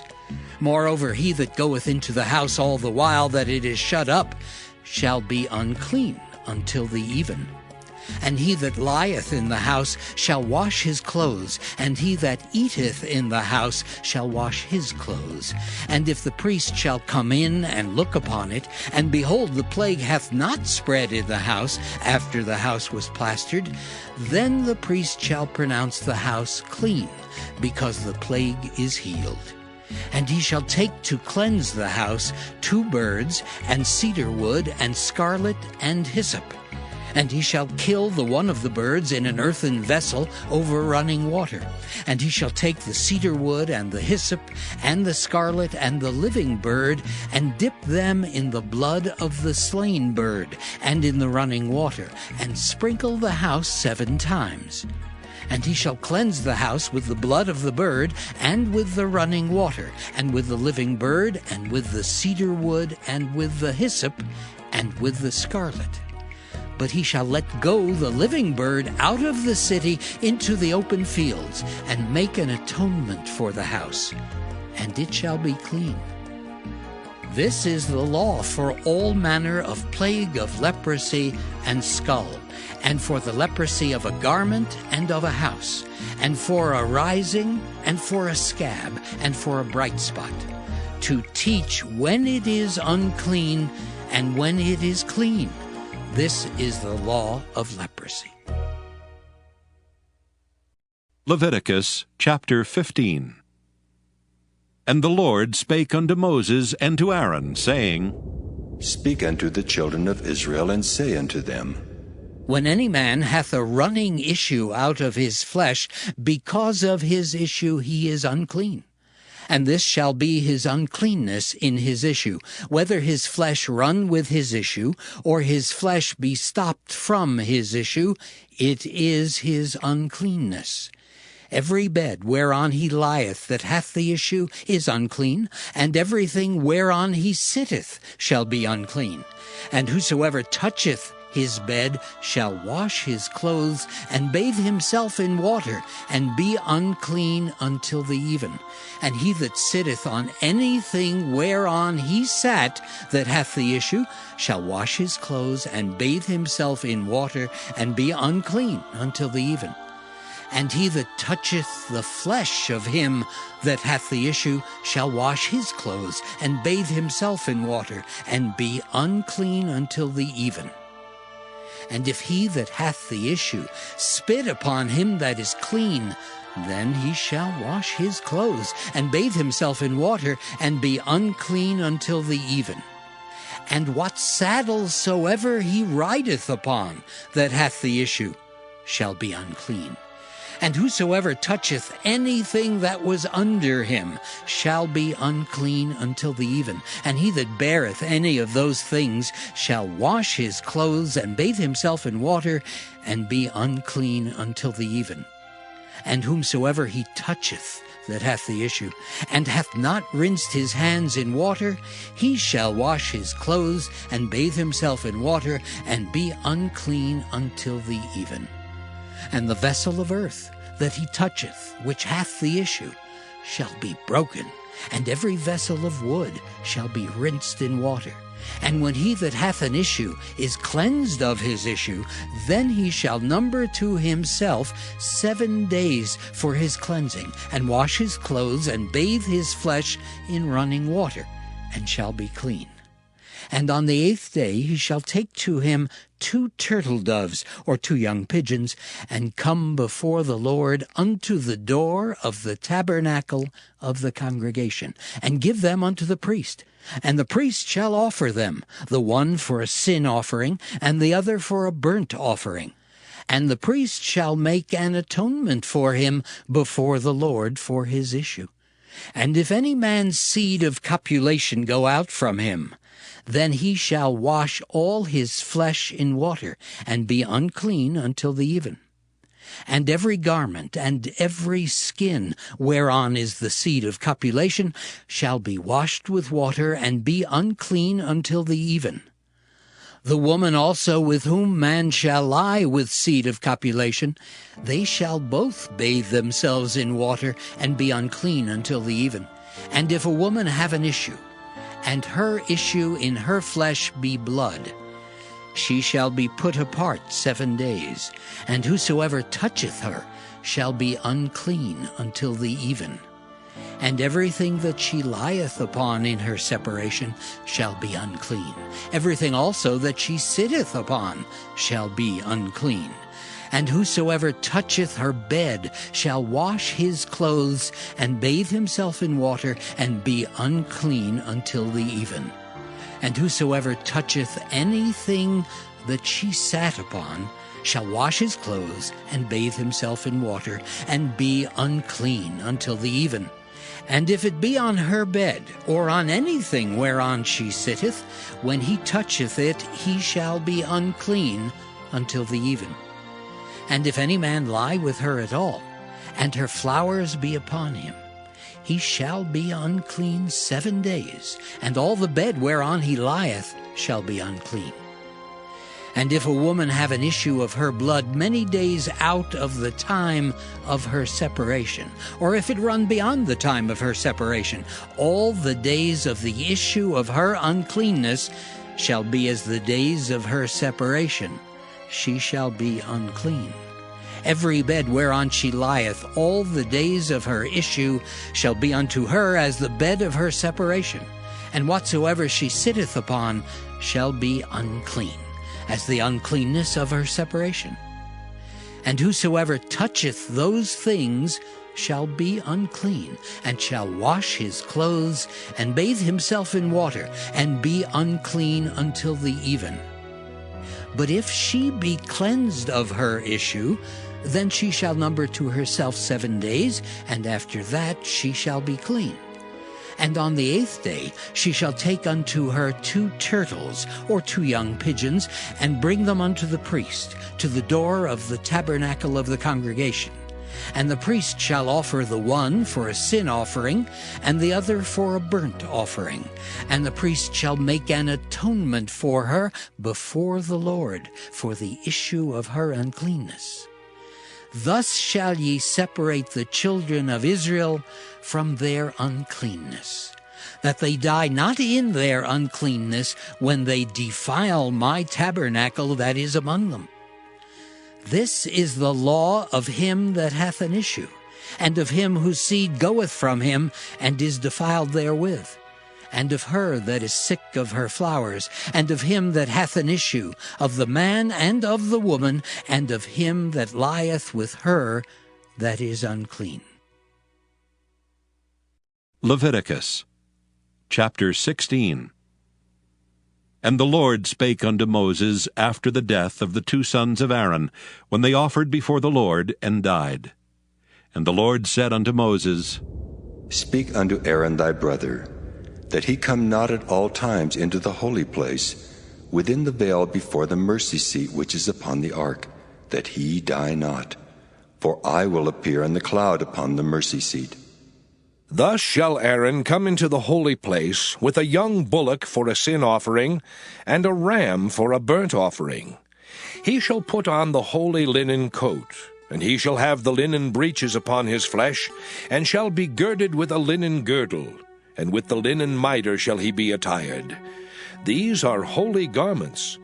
Therefore shall he wash his flesh in water, and so put them on. And he shall take of the congregation of the children of Israel 2 kids of the goats for a sin offering, and 1 ram for a burnt offering. And Aaron shall offer his bullock of the sin offering, which is for himself, and make an atonement for himself and for his house. And he shall take the 2 goats, and present them before the Lord at the door of the tabernacle of the congregation. And Aaron shall cast lots upon the 2 goats, 1 lot for the Lord, and the other lot for the scapegoat. And Aaron shall bring the goat upon which the Lord's lot fell, and offer him for a sin offering. But the goat on which the lot fell to be the scapegoat shall be presented alive before the Lord, to make an atonement with him, and to let him go for a scapegoat into the wilderness. And Aaron shall bring the bullock of the sin offering, which is for himself, and shall make an atonement for himself and for his house, and shall kill the bullock of the sin offering, which is for himself. And he shall take a censer full of burning coals of fire from off the altar before the Lord, and his hands full of sweet incense beaten small, and bring it within the veil. And he shall put the incense upon the fire before the Lord, that the cloud of the incense may cover the mercy seat that is upon the testimony, that he die not. And he shall take of the blood of the bullock, and sprinkle it with his finger upon the mercy seat eastward. And before the mercy seat shall he sprinkle of the blood with his finger 7 times. Then shall he kill the goat of the sin offering that is for the people, and bring his blood within the veil, and do with that blood as he did with the blood of the bullock, and sprinkle it upon the mercy seat, and before the mercy seat.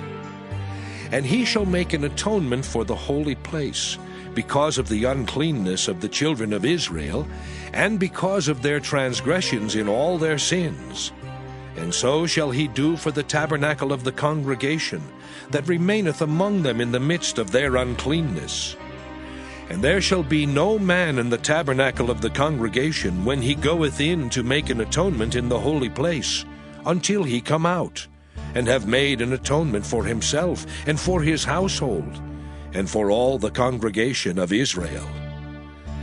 And he shall go out unto the altar that is before the Lord, and make an atonement for it, and shall take of the blood of the bullock and of the blood of the goat, and put it upon the horns of the altar round about.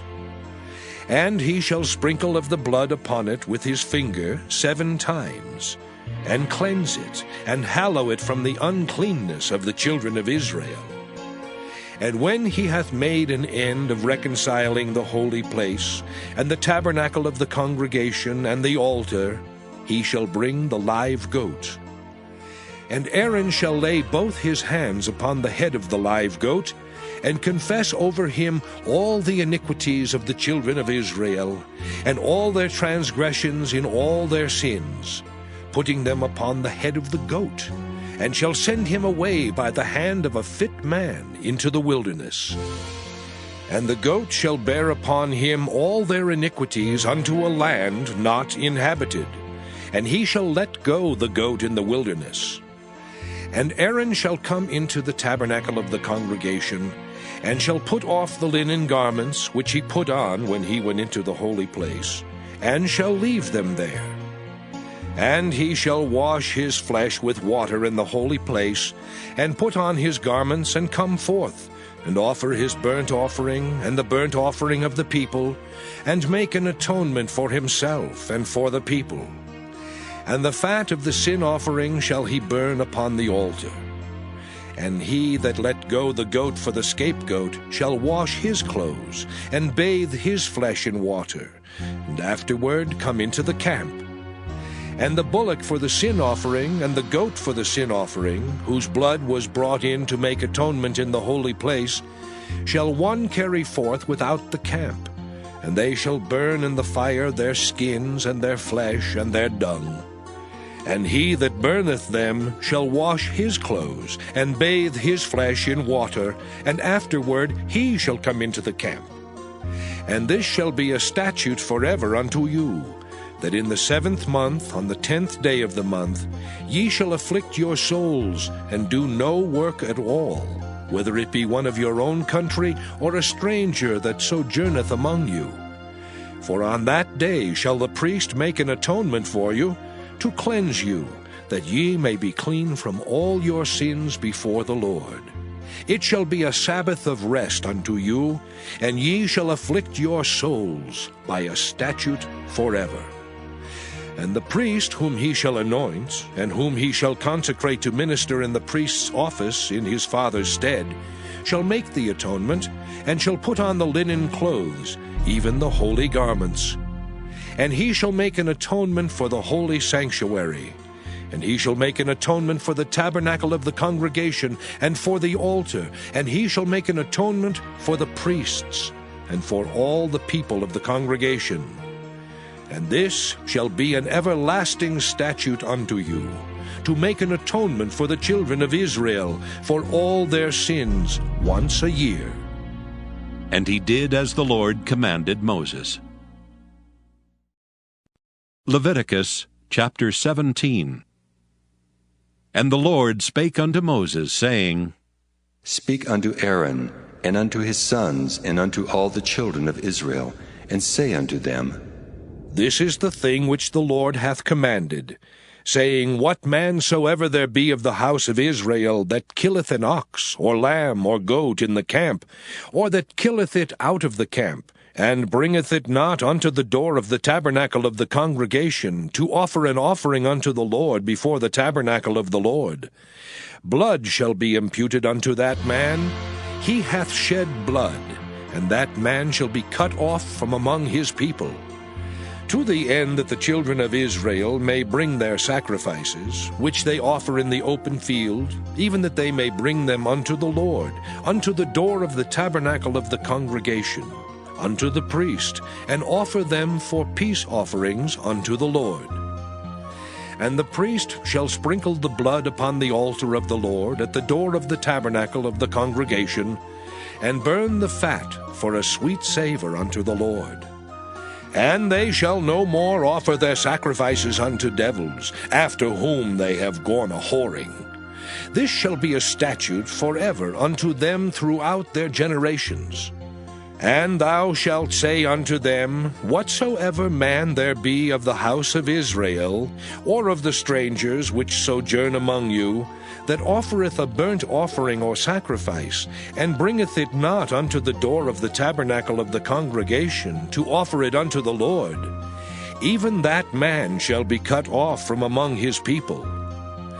And whatsoever man there be of the house of Israel, or of the strangers that sojourn among you, that eateth any manner of blood, I will even set my face against that soul that eateth blood, and will cut him off from among his people. For the life of the flesh is in the blood, and I have given it to you upon the altar to make an atonement for your souls, for it is the blood that maketh an atonement for the soul. Therefore I said unto the children of Israel, No soul of you shall eat blood, neither shall any stranger that sojourneth among you eat blood. And whatsoever man there be of the children of Israel, or of the strangers that sojourn among you, which hunteth and catcheth any beast or fowl that may be eaten, he shall even pour out the blood thereof, and cover it with dust. For it is the life of all flesh. The blood of it is for the life thereof.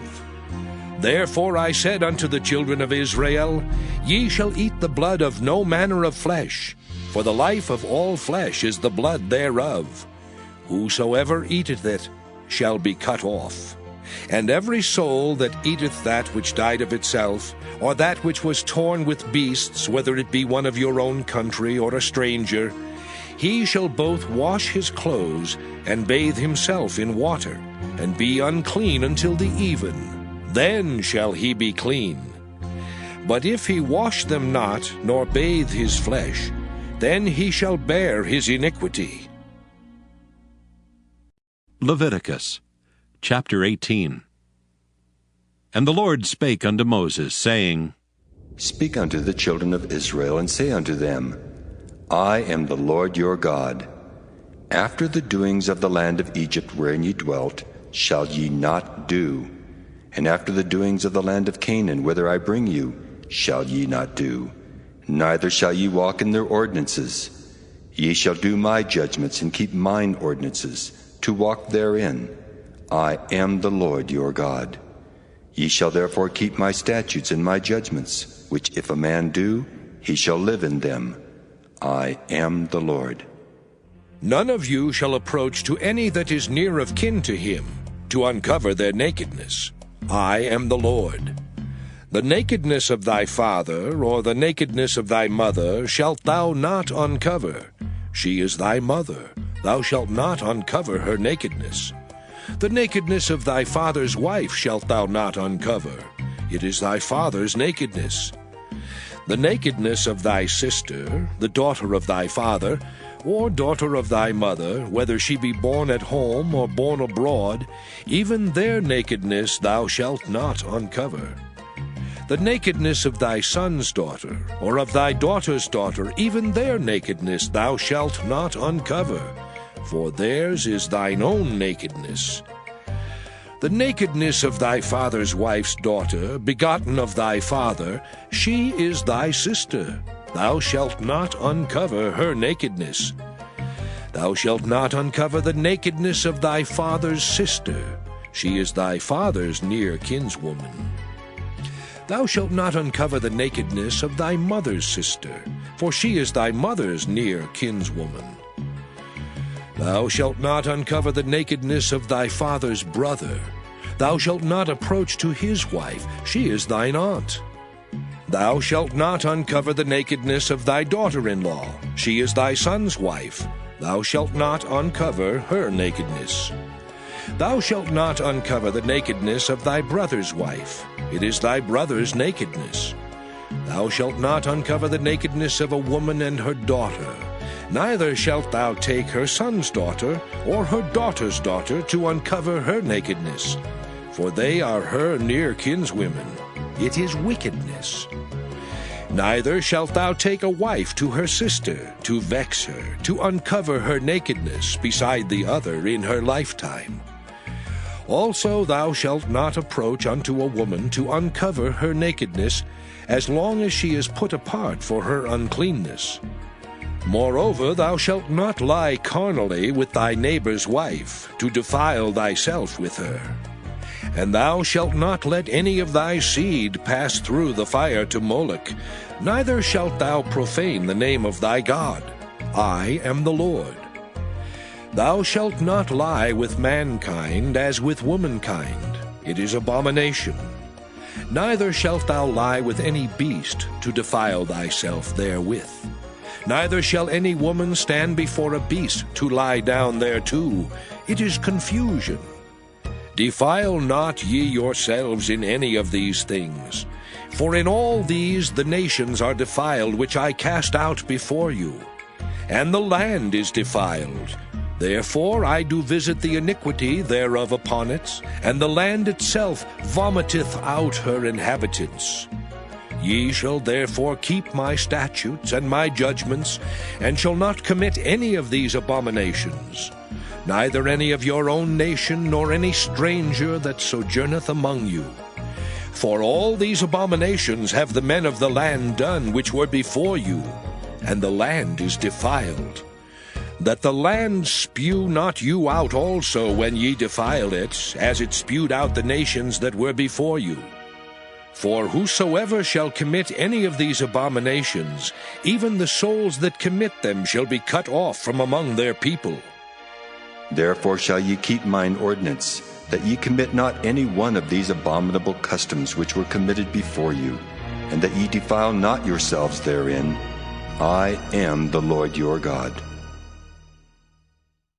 Leviticus chapter 19.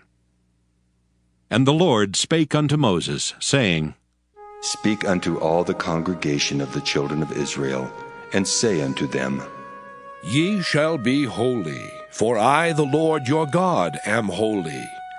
Ye shall fear every man his mother and his father, and keep my Sabbaths. I am the Lord your God. Turn ye not unto idols, nor make to yourselves molten gods. I am the Lord your God. And if ye offer a sacrifice of peace offerings unto the Lord, ye shall offer it at your own will. It shall be eaten the same day ye offer it, and on the morrow. And if aught remain until the third day, it shall be burnt in the fire.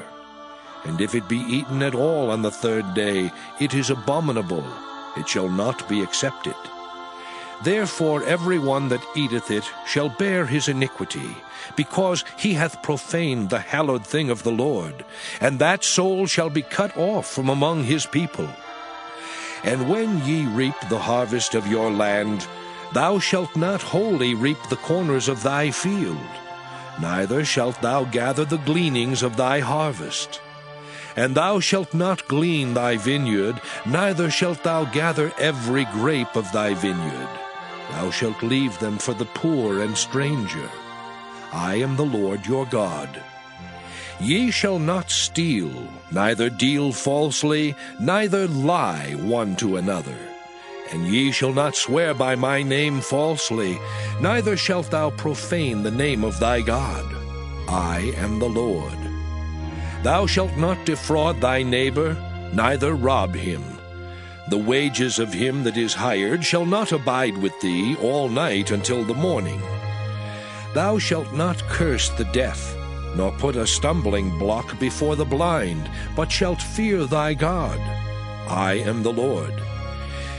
Ye shall do no unrighteousness in judgment. Thou shalt not respect the person of the poor, nor honor the person of the mighty, but in righteousness shalt thou judge thy neighbor.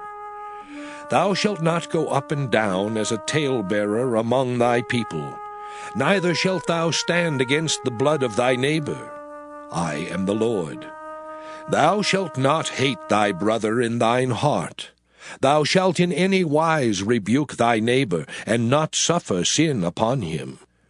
Thou shalt not avenge nor bear any grudge against the children of thy people, but thou shalt love thy neighbor as thyself.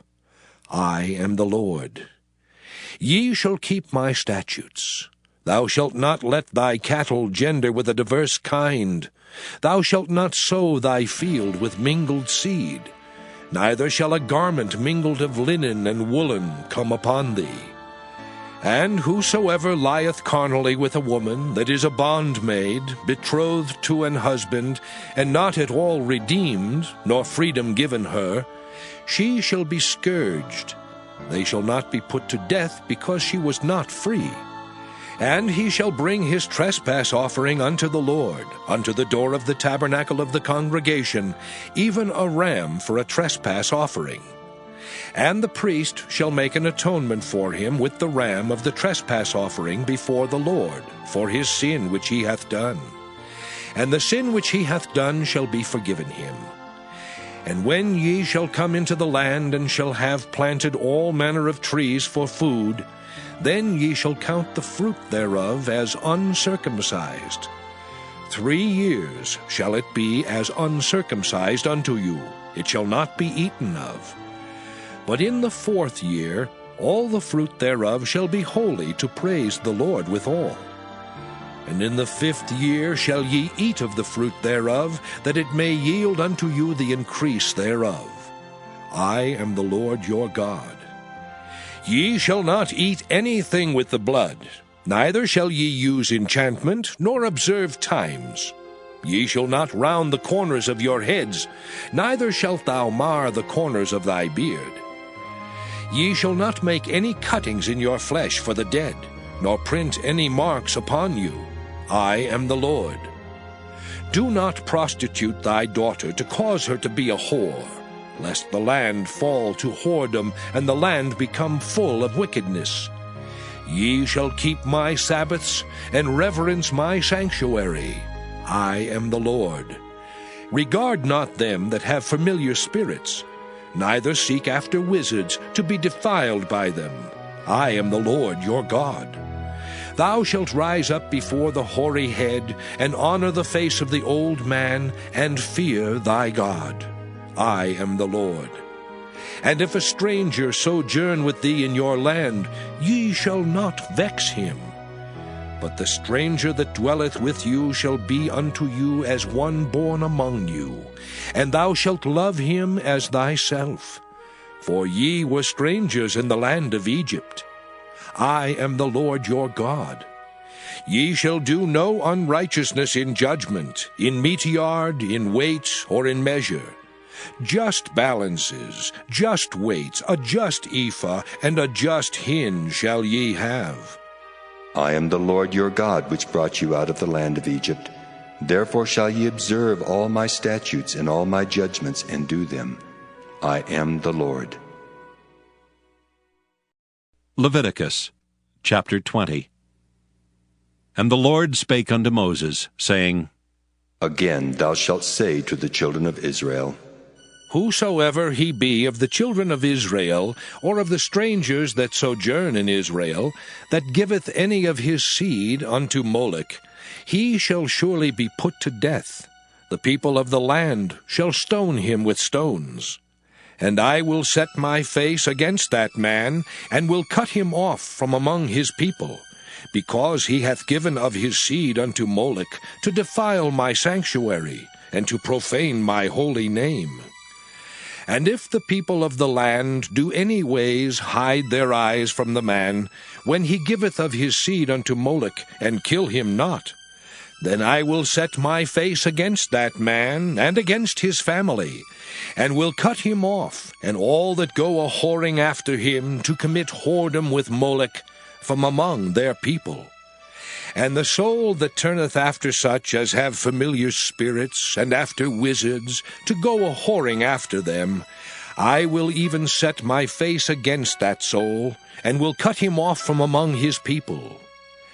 Sanctify yourselves therefore, and be ye holy, for I am the Lord your God. And ye shall keep my statutes and do them. I am the Lord which sanctify you. For every one that curseth his father or his mother shall be surely put to death. He hath cursed his father or his mother, his blood shall be upon him. And the man that committeth adultery with another man's wife, even he that committeth adultery with his neighbor's wife, the adulterer and the adulteress shall surely be put to death.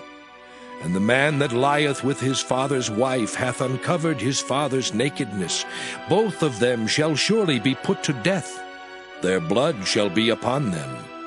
And if a man lie with his daughter-in-law, both of them shall surely be put to death. They have wrought confusion. Their blood shall be upon them. If a man also lie with mankind as he lieth with a woman, both of them have committed an abomination. They shall surely be put to death. Their blood shall be upon them. And if a man take a wife and her mother, it is wickedness. They shall be burnt with fire, both he and they, that there be no wickedness among you. And if a man lie with a beast, he shall surely be put to death, and ye shall slay the beast. And if a woman approach unto any beast, and lie down thereto, thou shalt kill the woman and the beast. They shall surely be put to death. Their blood shall be upon them. And if a man shall take his sister, his father's daughter, or his mother's daughter, and see her nakedness, and she see his nakedness, it is a wicked thing, and they shall be cut off in the sight of their people. He hath uncovered his sister's nakedness, he shall bear his iniquity.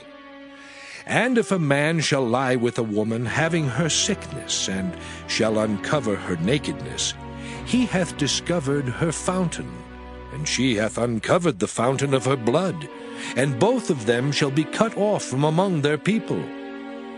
And thou shalt not uncover the nakedness of thy mother's sister, nor of thy father's sister, for he uncovereth his near kin. They shall bear their iniquity. And if a man shall lie with his uncle's wife, he hath uncovered his uncle's nakedness. They shall bear their sin, they shall die childless. And if a man shall take his brother's wife, it is an unclean thing. He hath uncovered his brother's nakedness. They shall be childless. Ye shall therefore keep all my statutes and all my judgments, and do them, that the land whither I bring you to dwell therein spew you not out. And ye shall not walk in the manners of the nation which I cast out before you. For they committed all these things, and therefore I abhorred them. But I have said unto you, Ye shall inherit their land, and I will give it unto you to possess it, a land that floweth with milk and honey. I am the Lord your God, which have separated you from other people. Ye shall therefore put difference between clean beasts and unclean, and between unclean fowls and clean. And ye shall not make your souls abominable by beast, or by fowl, or by any manner of living thing that creepeth on the ground, which I have separated from you as unclean. And ye shall be holy unto me, for I the Lord am holy, and have severed you from other people, that ye should be mine. A man also, or woman that hath a familiar spirit, or that is a wizard, shall surely be put to death. They shall stone them with stones. Their blood shall be upon them. Leviticus chapter 21. And the Lord said unto Moses, Speak unto the priests the sons of Aaron, and say unto them, There shall none be defiled for the dead among his people. But for his kin that is near unto him, that is, for his mother, and for his father, and for his son, and for his daughter, and for his brother, and for his sister a virgin that is nigh unto him, which hath had no husband, for her may he be defiled. But he shall not defile himself, being a chief man among his people, to profane himself. They shall not make baldness upon their head, neither shall they shave off the corner of their beard, nor make any cuttings in their flesh. They shall be holy unto their God, and not profane the name of their God. For the offerings of the Lord made by fire, and the bread of their God, they do offer. Therefore they shall be holy.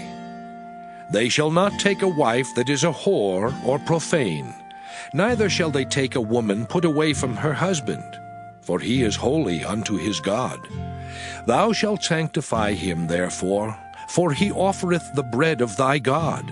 He shall be holy unto thee, for I the Lord which sanctify you am holy. And the daughter of any priest, if she profane herself by playing the whore, she profaneth her father. She shall be burnt with fire. And he that is the high priest among his brethren, upon whose head the anointing oil was poured, and that is consecrated to put on the garments, shall not uncover his head, nor rend his clothes. Neither shall he go into any dead body, nor defile himself for his father or for his mother. Neither shall he go out of the sanctuary, nor profane the sanctuary of his God. For the crown of the anointing oil of his God is upon him. I am the Lord. And he shall take a wife in her virginity. A widow, or a divorced woman, or profane, or an harlot, these shall he not take, but he shall take a virgin of his own people to wife. Neither shall he profane his seed among his people, for I the Lord do sanctify him. And the Lord spake unto Moses, saying, Speak unto Aaron, saying, Whosoever he be of thy seed in their generations that hath any blemish, let him not approach to offer the bread of his God. For whatsoever man he be that hath a blemish, he shall not approach, a blind man, or a lame, or he that hath a flat nose, or anything superfluous, or a man that is broken-footed, or broken-handed, or crook-backed, or a dwarf, or that hath a blemish in his eye, or be scurvy, or scabbed, or hath his stones broken.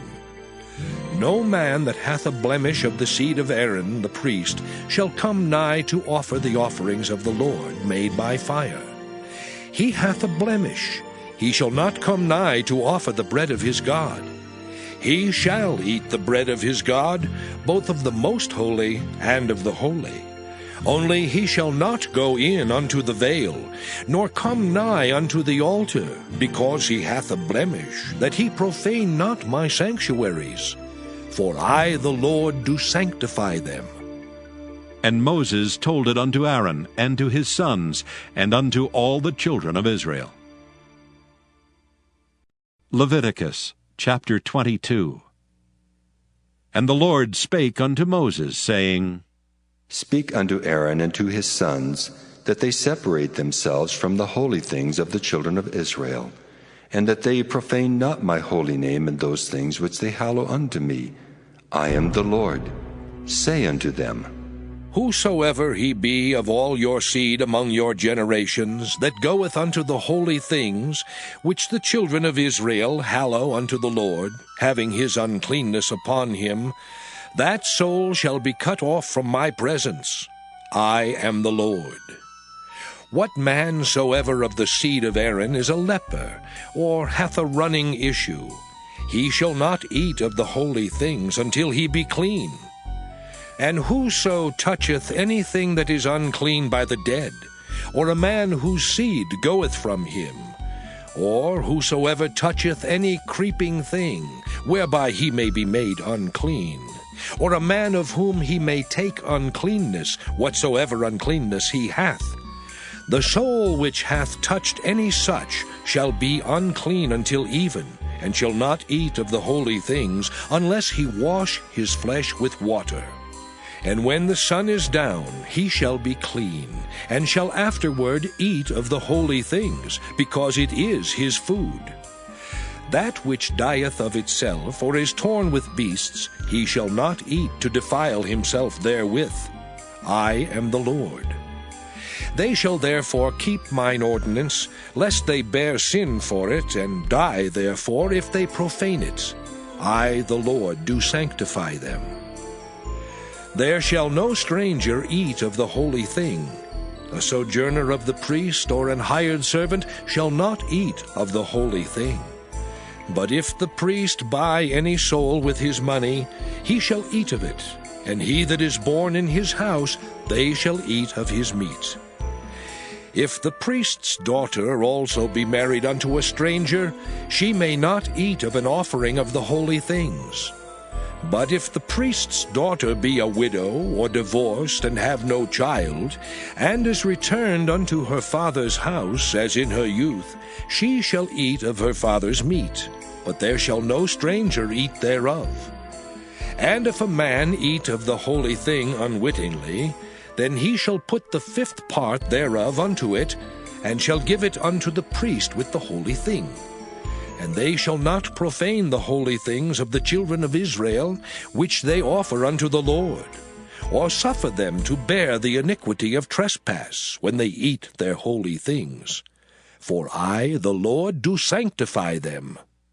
And the Lord spake unto Moses, saying, Speak unto Aaron, and to his sons, and unto all the children of Israel, and say unto them, Whatsoever he be of the house of Israel, or of the strangers in Israel, that will offer his oblation for all his vows, and for all his freewill offerings, which they will offer unto the Lord for a burnt offering, ye shall offer at your own will a male without blemish, of the beeves, of the sheep, or of the goats.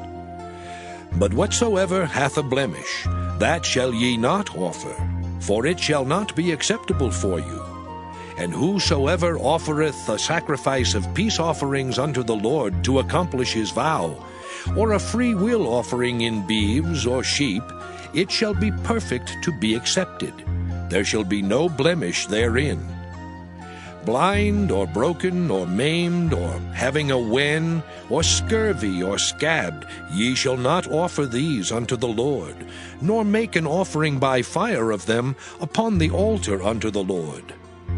Either a bullock or a lamb that hath anything superfluous or lacking in his parts, that mayest thou offer for a free will offering, but for a vow it shall not be accepted. Ye shall not offer unto the Lord that which is bruised, or crushed, or broken, or cut. Neither shall ye make any offering thereof in your land. Neither from a stranger's hand shall ye offer the bread of your God of any of these, because their corruption is in them, and blemishes be in them, they shall not be accepted for you. And the Lord spake unto Moses, saying, When a bullock, or a sheep, or a goat is brought forth, then it shall be 7 days under the dam, and from the 8th day and thenceforth it shall be accepted for an offering made by fire unto the Lord. And whether it be cow or ewe, ye shall not kill it and her young both in 1 day. And when ye will offer a sacrifice of thanksgiving unto the Lord, offer it at your own will. On the same day it shall be eaten up. Ye shall leave none of it until the morrow. I am the Lord. Therefore shall ye keep my commandments and do them. I am the Lord. Neither shall ye profane my holy name, but I will be hallowed among the children of Israel. I am the Lord which hallow you, that brought you out of the land of Egypt, to be your God. I am the Lord. Leviticus chapter 23. And the Lord spake unto Moses, saying, Speak unto the children of Israel, and say unto them, Concerning the feasts of the Lord, which ye shall proclaim to be holy convocations, even these are my feasts. 6 days shall work be done, but the 7th day is the Sabbath of rest, and holy convocation. Ye shall do no work therein. It is the Sabbath of the Lord in all your dwellings. These are the feasts of the Lord, even holy convocations, which ye shall proclaim in their seasons. In the 14th day of the 1st month at even is the Lord's Passover. And on the 15th day of the same month is the feast of unleavened bread unto the Lord. 7 days ye must eat unleavened bread. In the 1st day ye shall have an holy convocation. Ye shall do no servile work therein.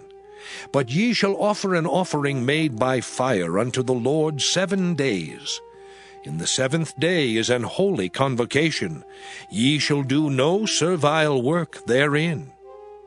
And the Lord spake unto Moses, saying, Speak unto the children of Israel, and say unto them, When ye be come into the land which I give unto you, and shall reap the harvest thereof, then ye shall bring a sheaf of the first fruits of your harvest unto the priest.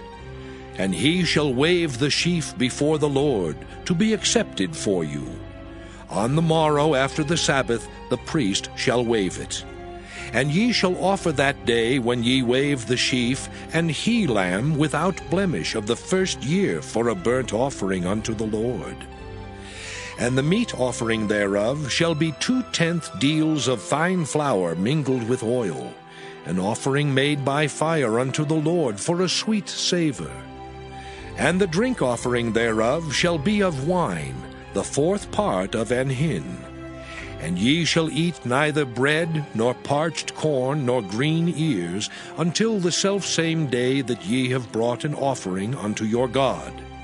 It shall be a statute forever throughout your generations in all your dwellings. And ye shall count unto you from the morrow after the Sabbath, from the day that ye brought the sheaf of the wave offering, 7 Sabbaths shall be complete. Even unto the morrow after the 7th Sabbath shall ye number 50 days. And ye shall offer a new meat offering unto the Lord. Ye shall bring out of your habitations 2 wave loaves of 2/10 deals. They shall be of fine flour, they shall be baken with leaven. They are the first fruits unto the Lord. And ye shall offer with the bread 7 lambs without blemish of the first year, and 1 young bullock, and 2 rams. They shall be for a burnt offering unto the Lord, with their meat offering and their drink offerings, even an offering made by fire, of sweet savor unto the Lord. Then ye shall sacrifice 1 kid of the goats for a sin offering, and 2 lambs of the first year for a sacrifice of peace offerings. And the priest shall wave them with the bread of the first fruits for a wave offering before the Lord, with the 2 lambs. They shall be holy to the Lord for the priest. And ye shall proclaim on the selfsame day, that it may be an holy convocation unto you. Ye shall do no servile work therein. It shall be a statute forever in all your dwellings throughout your generations. And when ye reap the harvest of your land, thou shalt not make clean riddance of the corners of thy field when thou reapest. Neither shalt thou gather any gleaning of thy harvest. Thou shalt leave them unto the poor and to the stranger. I am the Lord your God. And the Lord spake unto Moses, saying, Speak unto the children of Israel, saying, In the 7th month, in the first day of the month, shall ye have a Sabbath, a memorial of blowing of trumpets, and holy convocation. Ye shall do no servile work therein, but ye shall offer an offering made by fire unto the Lord. And the Lord spake unto Moses, saying, Also on the 10th day of the 7th month, there shall be a day of atonement. It shall be an holy convocation unto you, and ye shall afflict your souls, and offer an offering made by fire unto the Lord. And ye shall do no work in that same day, for it is a day of atonement, to make an atonement for you before the Lord your God. For whatsoever soul it be that shall not be afflicted in that same day, he shall be cut off from among his people. And whatsoever soul it be that doeth any work in that same day, the same soul will I destroy from among his people. Ye shall do no manner of work. It shall be a statute forever throughout your generations in all your dwellings. It shall be unto you a Sabbath of rest, and ye shall afflict your souls. In the 9th day of the month at even, from even unto even, shall ye celebrate your Sabbath. And the Lord spake unto Moses, saying, Speak unto the children of Israel, saying, The 15th day of this 7th month shall be the Feast of Tabernacles for 7 days unto the Lord. On the 1st day shall be an holy convocation. Ye shall do no servile work therein. 7 days ye shall offer an offering made by fire unto the Lord. On the 8th day shall be an holy convocation unto you. And ye shall offer an offering made by fire unto the Lord. It is a solemn assembly, and ye shall do no servile work therein. These are the feasts of the Lord, which ye shall proclaim to be holy convocations, to offer an offering made by fire unto the Lord, a burnt offering and a meat offering, a sacrifice and drink offerings, everything upon his day.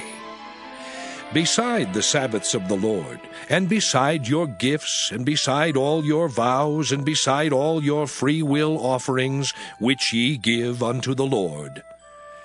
Also in the 15th day of the 7th month, when ye have gathered in the fruit of the land, ye shall keep a feast unto the Lord 7 days. On the 1st day shall be a Sabbath, and on the 8th day shall be a Sabbath. And ye shall take you on the 1st day the boughs of goodly trees, branches of palm trees, and the boughs of thick trees, and willows of the brook, and ye shall rejoice before the Lord your God 7 days. And ye shall keep it a feast unto the Lord 7 days in the year. It shall be a statute forever in your generations. Ye shall celebrate it in the 7th month. Ye shall dwell in booths 7 days. All that are Israelites born shall dwell in booths. That your generations may know that I made the children of Israel to dwell in booths, when I brought them out of the land of Egypt. I am the Lord your God. And Moses declared unto the children of Israel the feasts of the Lord. Leviticus chapter 24. And the Lord spake unto Moses, saying, Command the children of Israel that they bring unto thee pure oil olive beaten for the light, to cause the lamps to burn continually. Without the veil of the testimony, in the tabernacle of the congregation, shall Aaron order it from the evening unto the morning before the Lord continually. It shall be a statute forever in your generations. He shall order the lamps upon the pure candlestick before the Lord continually. And thou shalt take fine flour, and bake 12 cakes thereof. 2/10 deals shall be in 1 cake. And thou shalt set them in 2 rows, 6 on a row upon the pure table before the Lord. And thou shalt put pure frankincense upon each row, that it may be on the bread for a memorial, even an offering made by fire unto the Lord. Every Sabbath he shall set it in order before the Lord continually, being taken from the children of Israel by an everlasting covenant. And it shall be Aaron's and his sons, and they shall eat it in the holy place.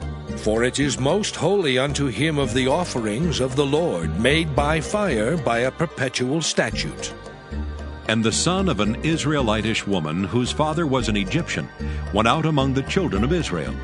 And this son of the Israelitish woman and a man of Israel strove together in the camp. And the Israelitish woman's son blasphemed the name of the Lord, and cursed. And they brought him unto Moses, and his mother's name was Shelomith, the daughter of Dibri, of the tribe of Dan. And they put him in ward, that the mind of the Lord might be showed them. And the Lord spake unto Moses, saying, Bring forth him that hath cursed without the camp, and let all that heard him lay their hands upon his head, and let all the congregation stone him. And thou shalt speak unto the children of Israel, saying, Whosoever curseth his God shall bear his sin. And he that blasphemeth the name of the Lord, he shall surely be put to death, and all the congregation shall certainly stone him. As well the stranger as he that is born in the land, when he blasphemeth the name of the Lord, shall be put to death. And he that killeth any man shall surely be put to death. And he that killeth the beast shall make it good, beast for beast. And if a man cause a blemish in his neighbor, as he hath done, so shall it be done to him. Breach for breach, eye for eye, tooth for tooth. As he hath caused a blemish in a man, so shall it be done to him again. And he that killeth the beast, he shall restore it. And he that killeth a man, he shall be put to death. Ye shall have one manner of law, as well for the stranger, as for one of your own country. For I am the Lord your God. And Moses spake to the children of Israel, that they should bring forth him that had cursed out of the camp, and stone him with stones. And the children of Israel did as the Lord commanded Moses. Leviticus chapter 25. And the Lord spake unto Moses in Mount Sinai, saying, Speak unto the children of Israel, and say unto them, When ye come into the land which I give you, then shall the land keep a Sabbath unto the Lord. 6 years thou shalt sow thy field, and 6 years thou shalt prune thy vineyard, and gather in the fruit thereof. But in the 7th year shall be a Sabbath of rest unto the land, a Sabbath for the Lord. Thou shalt neither sow thy field, nor prune thy vineyard.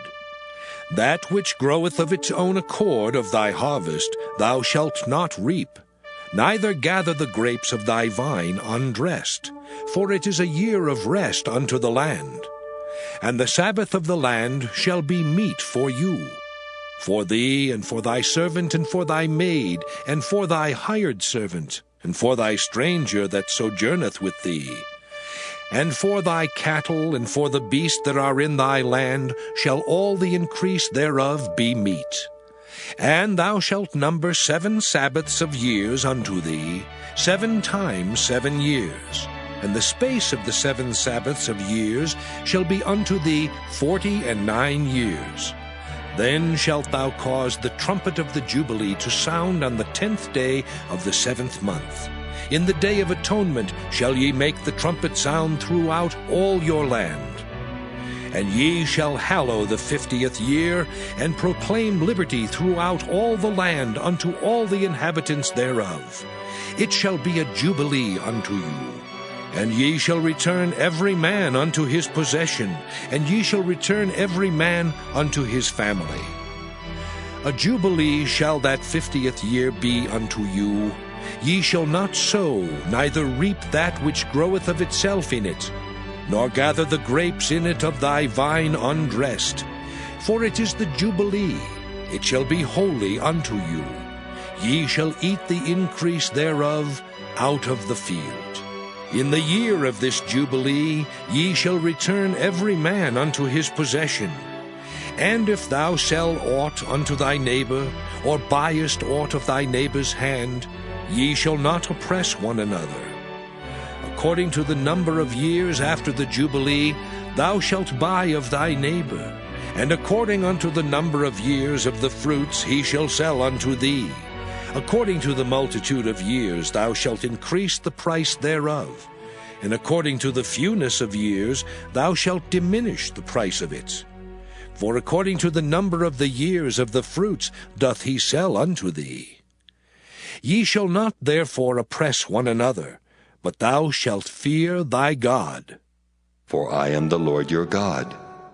Wherefore ye shall do my statutes, and keep my judgments, and do them, and ye shall dwell in the land in safety. And the land shall yield her fruit, and ye shall eat your fill, and dwell therein in safety. And if ye shall say, What shall we eat the 7th year? Behold, we shall not sow, nor gather in our increase. Then I will command my blessing upon you in the 6th year, and it shall bring forth fruit for 3 years. And ye shall sow the 8th year, and eat yet of old fruit until the 9th year. Until her fruits come in, ye shall eat of the old store. The land shall not be sold forever, for the land is mine. For ye are strangers and sojourners with me. And in all the land of your possession ye shall grant a redemption for the land. If thy brother be waxen poor, and hath sold away some of his possession, and if any of his kin come to redeem it, then shall he redeem that which his brother sold. And if the man have none to redeem it, and himself be able to redeem it, then let him count the years of the sale thereof, and restore the overplus unto the man to whom he sold it, that he may return unto his possession. But if he be not able to restore it to him, then that which is sold shall remain in the hand of him that hath bought it until the year of Jubilee. And in the Jubilee it shall go out, and he shall return unto his possession. And if a man sell a dwelling house in a walled city, then he may redeem it within a whole year after it is sold. Within a full year may he redeem it. And if it be not redeemed within the space of a full year, then the house that is in the walled city shall be established forever to him that bought it throughout his generations. It shall not go out in the Jubilee. But the houses of the villages which have no wall round about them shall be counted as the fields of the country. They may be redeemed, and they shall go out in the Jubilee. Notwithstanding the cities of the Levites, and the houses of the cities of their possession, may the Levites redeem at any time. And if a man purchase of the Levites, then the house that was sold, and the city of his possession, shall go out in the year of Jubilee. For the houses of the cities of the Levites are their possession among the children of Israel. But the field of the suburbs of their cities may not be sold, for it is their perpetual possession. And if thy brother be waxen poor, and fallen in decay with thee, then thou shalt relieve him, yea, though he be a stranger or a sojourner, that he may live with thee. Take thou no usury of him, or increase, but fear thy God, that thy brother may live with thee. Thou shalt not give him thy money upon usury, nor lend him thy victuals for increase. I am the Lord your God, which brought you forth out of the land of Egypt, to give you the land of Canaan, and to be your God. And if thy brother that dwelleth by thee be waxen poor, and be sold unto thee, thou shalt not compel him to serve as a bondservant, but as an hired servant, and as a sojourner. He shall be with thee, and shall serve thee unto the year of Jubilee. And then shall he depart from thee, both he and his children with him, and shall return unto his own family, and unto the possession of his fathers shall he return. For they are my servants, which I brought forth out of the land of Egypt. They shall not be sold as bondmen. Thou shalt not rule over him with rigor, but shalt fear thy God. Both thy bondmen and thy bondmaids, which thou shalt have, shall be of the heathen that are round about you. Of them shall ye buy bondmen and bondmaids. Moreover, of the children of the strangers that do sojourn among you, of them shall ye buy, and of their families that are with you, which they begat in your land, and they shall be your possession. And ye shall take them as an inheritance for your children after you, to inherit them for a possession. They shall be your bondmen forever. But over your brethren, the children of Israel, ye shall not rule one over another with rigor. And if a sojourner or stranger wax rich by thee, and thy brother that dwelleth by him wax poor, and sell himself unto the stranger or sojourner by thee, or to the stock of the stranger's family, after that he is sold, he may be redeemed again. One of his brethren may redeem him. Either his uncle or his uncle's son may redeem him, or any that is nigh of kin unto him of his family may redeem him, or if he be able, he may redeem himself. And he shall reckon with him that bought him from the year that he was sold to him unto the year of Jubilee. And the price of his sale shall be according unto the number of years. According to the time of an hired servant shall it be with him. If there be yet many years behind, according unto them he shall give again the price of his redemption out of the money that he was bought for. And if there remain but few years unto the year of Jubilee, then he shall count with him, and according unto his years shall he give him again the price of his redemption. And as a yearly hired servant shall he be with him, and the other shall not rule with rigor over him in thy sight. And if he be not redeemed in these years, then he shall go out in the year of Jubilee, both he and his children with him. For unto me the children of Israel are servants. They are my servants whom I brought forth out of the land of Egypt. I am the Lord your God. Leviticus chapter 26. Ye shall make you no idols nor graven image, neither rear you up a standing image, neither shall you set up any image of stone in your land to bow down unto it, for I am the Lord your God. Ye shall keep my Sabbaths, and reverence my sanctuary. I am the Lord. If ye walk in my statutes, and keep my commandments, and do them, then I will give you rain in due season, and the land shall yield her increase, and the trees of the field shall yield their fruit. And your threshing shall reach unto the vintage, and the vintage shall reach unto the sowing time, and ye shall eat your bread to the full, and dwell in your land safely. And I will give peace in the land, and ye shall lie down, and none shall make you afraid. And I will rid evil beasts out of the land, neither shall the sword go through your land. And ye shall chase your enemies, and they shall fall before you by the sword. And 5 of you shall chase 100, and 100 of you shall put 10,000 to flight. And your enemies shall fall before you by the sword. For I will have respect unto you, and make you fruitful, and multiply you, and establish my covenant with you. And ye shall eat old store, and bring forth the old because of the new.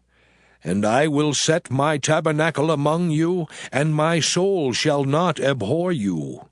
And I will walk among you, and will be your God, and ye shall be my people. I am the Lord your God, which brought you forth out of the land of Egypt, that ye should not be their bondmen. And I have broken the bands of your yoke, and made you go upright. But if ye will not hearken unto me, and will not do all these commandments, and if ye shall despise my statutes, or if your soul abhor my judgments, so that ye will not do all my commandments, but that ye break my covenant, I also will do this unto you. I will even appoint over you terror, consumption, and the burning ague that shall consume the eyes and cause sorrow of heart. And ye shall sow your seed in vain, for your enemies shall eat it. And I will set my face against you, and ye shall be slain before your enemies. They that hate you shall reign over you, and ye shall flee when none pursueth you. And if ye will not yet for all this hearken unto me, then I will punish you 7 times more for your sins. And I will break the pride of your power, and I will make your heaven as iron, and your earth as brass. And your strength shall be spent in vain, for your land shall not yield her increase, neither shall the trees of the land yield their fruits. And if ye walk contrary unto me, and will not hearken unto me, I will bring 7 times more plagues upon you according to your sins. I will also send wild beasts among you, which shall rob you of your children, and destroy your cattle, and make you few in number, and your high ways shall be desolate. And if ye will not be reformed by me by these things, but will walk contrary unto me, then will I also walk contrary unto you, and will punish you yet 7 times for your sins. And I will bring a sword upon you, that shall avenge the quarrel of my covenant. And when ye are gathered together within your cities, I will send the pestilence among you, and ye shall be delivered into the hand of the enemy. And when I have broken the staff of your bread, 10 women shall bake your bread in one oven, and they shall deliver you your bread again by weight. And ye shall eat, and not be satisfied. And if ye will not for all this hearken unto me, but walk contrary unto me, then I will walk contrary unto you also in fury. And I, even I, will chastise you 7 times for your sins. And ye shall eat the flesh of your sons, and the flesh of your daughters shall ye eat. And I will destroy your high places, and cut down your images, and cast your carcasses upon the carcasses of your idols, and my soul shall abhor you. And I will make your cities waste, and bring your sanctuaries unto desolation, and I will not smell the savor of your sweet odors. And I will bring the land into desolation, and your enemies which dwell therein shall be astonished at it. And I will scatter you among the heathen, and will draw out a sword after you, and your land shall be desolate, and your cities waste. Then shall the land enjoy her Sabbaths, as long as it lieth desolate, and ye be in your enemy's land, even then shall the land rest, and enjoy her Sabbaths. As long as it lieth desolate, it shall rest. because it did not rest in your Sabbaths, when ye dwelt upon it. And upon them that are left alive of you I will send a faintness into their hearts in the lands of their enemies, and the sound of a shaken leaf shall chase them, and they shall flee as fleeing from a sword, and they shall fall when none pursueth. And they shall fall one upon another, as it were before a sword, when none pursueth. And ye shall have no power to stand before your enemies. And ye shall perish among the heathen, and the land of your enemies shall eat you up. And they that are left of you shall pine away in their iniquity in your enemies' lands, and also in the iniquities of their fathers shall they pine away with them. If they shall confess their iniquity, and the iniquity of their fathers, with their trespass which they trespassed against me, and that also they have walked contrary unto me, and that I also have walked contrary unto them, and have brought them into the land of their enemies, if then their uncircumcised hearts be humbled, and they then accept of the punishment of their iniquity, then will I remember my covenant with Jacob, and also my covenant with Isaac, and also my covenant with Abraham will I remember, and I will remember the land. The land also shall be left of them, and shall enjoy her Sabbaths, while she lieth desolate without them. And they shall accept of the punishment of their iniquity, even because they despised my judgments, and because their soul abhorred my statutes. And yet for all that, when they be in the land of their enemies, I will not cast them away, neither will I abhor them, to destroy them utterly, and to break my covenant with them. For I am the Lord their God. But I will for their sakes remember the covenant of their ancestors, whom I brought forth out of the land of Egypt in the sight of the heathen, that I might be their God. I am the Lord. These are the statutes and judgments and laws which the Lord made between him and the children of Israel in Mount Sinai by the hand of Moses. Leviticus chapter 27. And the Lord spake unto Moses, saying, Speak unto the children of Israel, and say unto them, When a man shall make a singular vow, the persons shall be for the Lord by thy estimation. And thy estimation shall be of the male from 20 years old, even unto 60 years old. Even thy estimation shall be 50 shekels of silver, after the shekel of the sanctuary. And if it be a female, then thy estimation shall be 30 shekels. And if it be from 5 years old even unto 20 years old, then thy estimation shall be of the male 20 shekels, and for the female 10 shekels. And if it be from a month old even unto 5 years old, then thy estimation shall be of the male 5 shekels of silver, and for the female thy estimation shall be 3 shekels of silver. And if it be from 60 years old and above, if it be a male, then thy estimation shall be 15 shekels, and for the female 10 shekels. But if he be poorer than thy estimation, then he shall present himself before the priest, and the priest shall value him. According to his ability that vowed shall the priest value him. And if it be a beast, whereof men bring an offering unto the Lord, all that any man giveth of such unto the Lord shall be holy. He shall not alter it, nor change it, a good for a bad, or a bad for a good. And if he shall at all change beast for beast, then it and the exchange thereof shall be holy.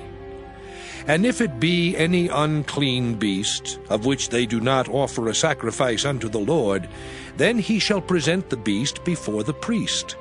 And the priest shall value it, whether it be good or bad. As thou valuest it who art the priest, so shall it be. But if he will at all redeem it, then he shall add a 5th part thereof unto thy estimation. And when a man shall sanctify his house to be holy unto the Lord, then the priest shall estimate it, whether it be good or bad. As the priest shall estimate it, so shall it stand. And if he that sanctified it will redeem his house, then he shall add the 5th part of the money of thy estimation unto it, and it shall be his. And if a man shall sanctify unto the Lord some part of a field of his possession, then thy estimation shall be according to the seed thereof. An homer of barley seed shall be valued at 50 shekels of silver. If he sanctify his field from the year of Jubilee, according to thy estimation, it shall stand. But if he sanctify his field after the Jubilee, then the priest shall reckon unto him the money according to the years that remain, even unto the year of the Jubilee, and it shall be abated from thy estimation. And if he that sanctified the field will in any wise redeem it, then he shall add the 5th part of the money of thy estimation unto it, and it shall be assured to him. And if he will not redeem the field, or if he have sold the field to another man, it shall not be redeemed any more. But the field, when it goeth out in the Jubilee, shall be holy unto the Lord, as a field devoted. The possession thereof shall be the priest's. And if a man sanctify unto the Lord a field which he hath bought, which is not of the fields of his possession, then the priest shall reckon unto him the worth of thy estimation, even unto the year of the Jubilee. And he shall give thine estimation in that day as a holy thing unto the Lord. In the year of the Jubilee the field shall return unto him of whom it was bought, even to him to whom the possession of the land did belong. And all thy estimations shall be according to the shekel of the sanctuary. 20 gerahs shall be the shekel.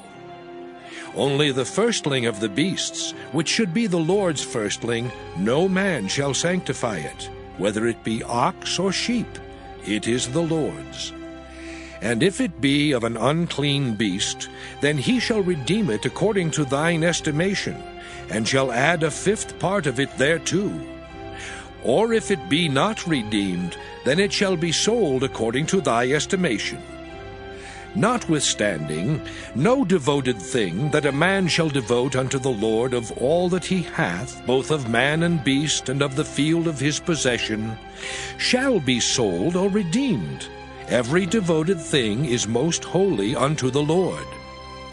None devoted, which shall be devoted of men, shall be redeemed, but shall surely be put to death.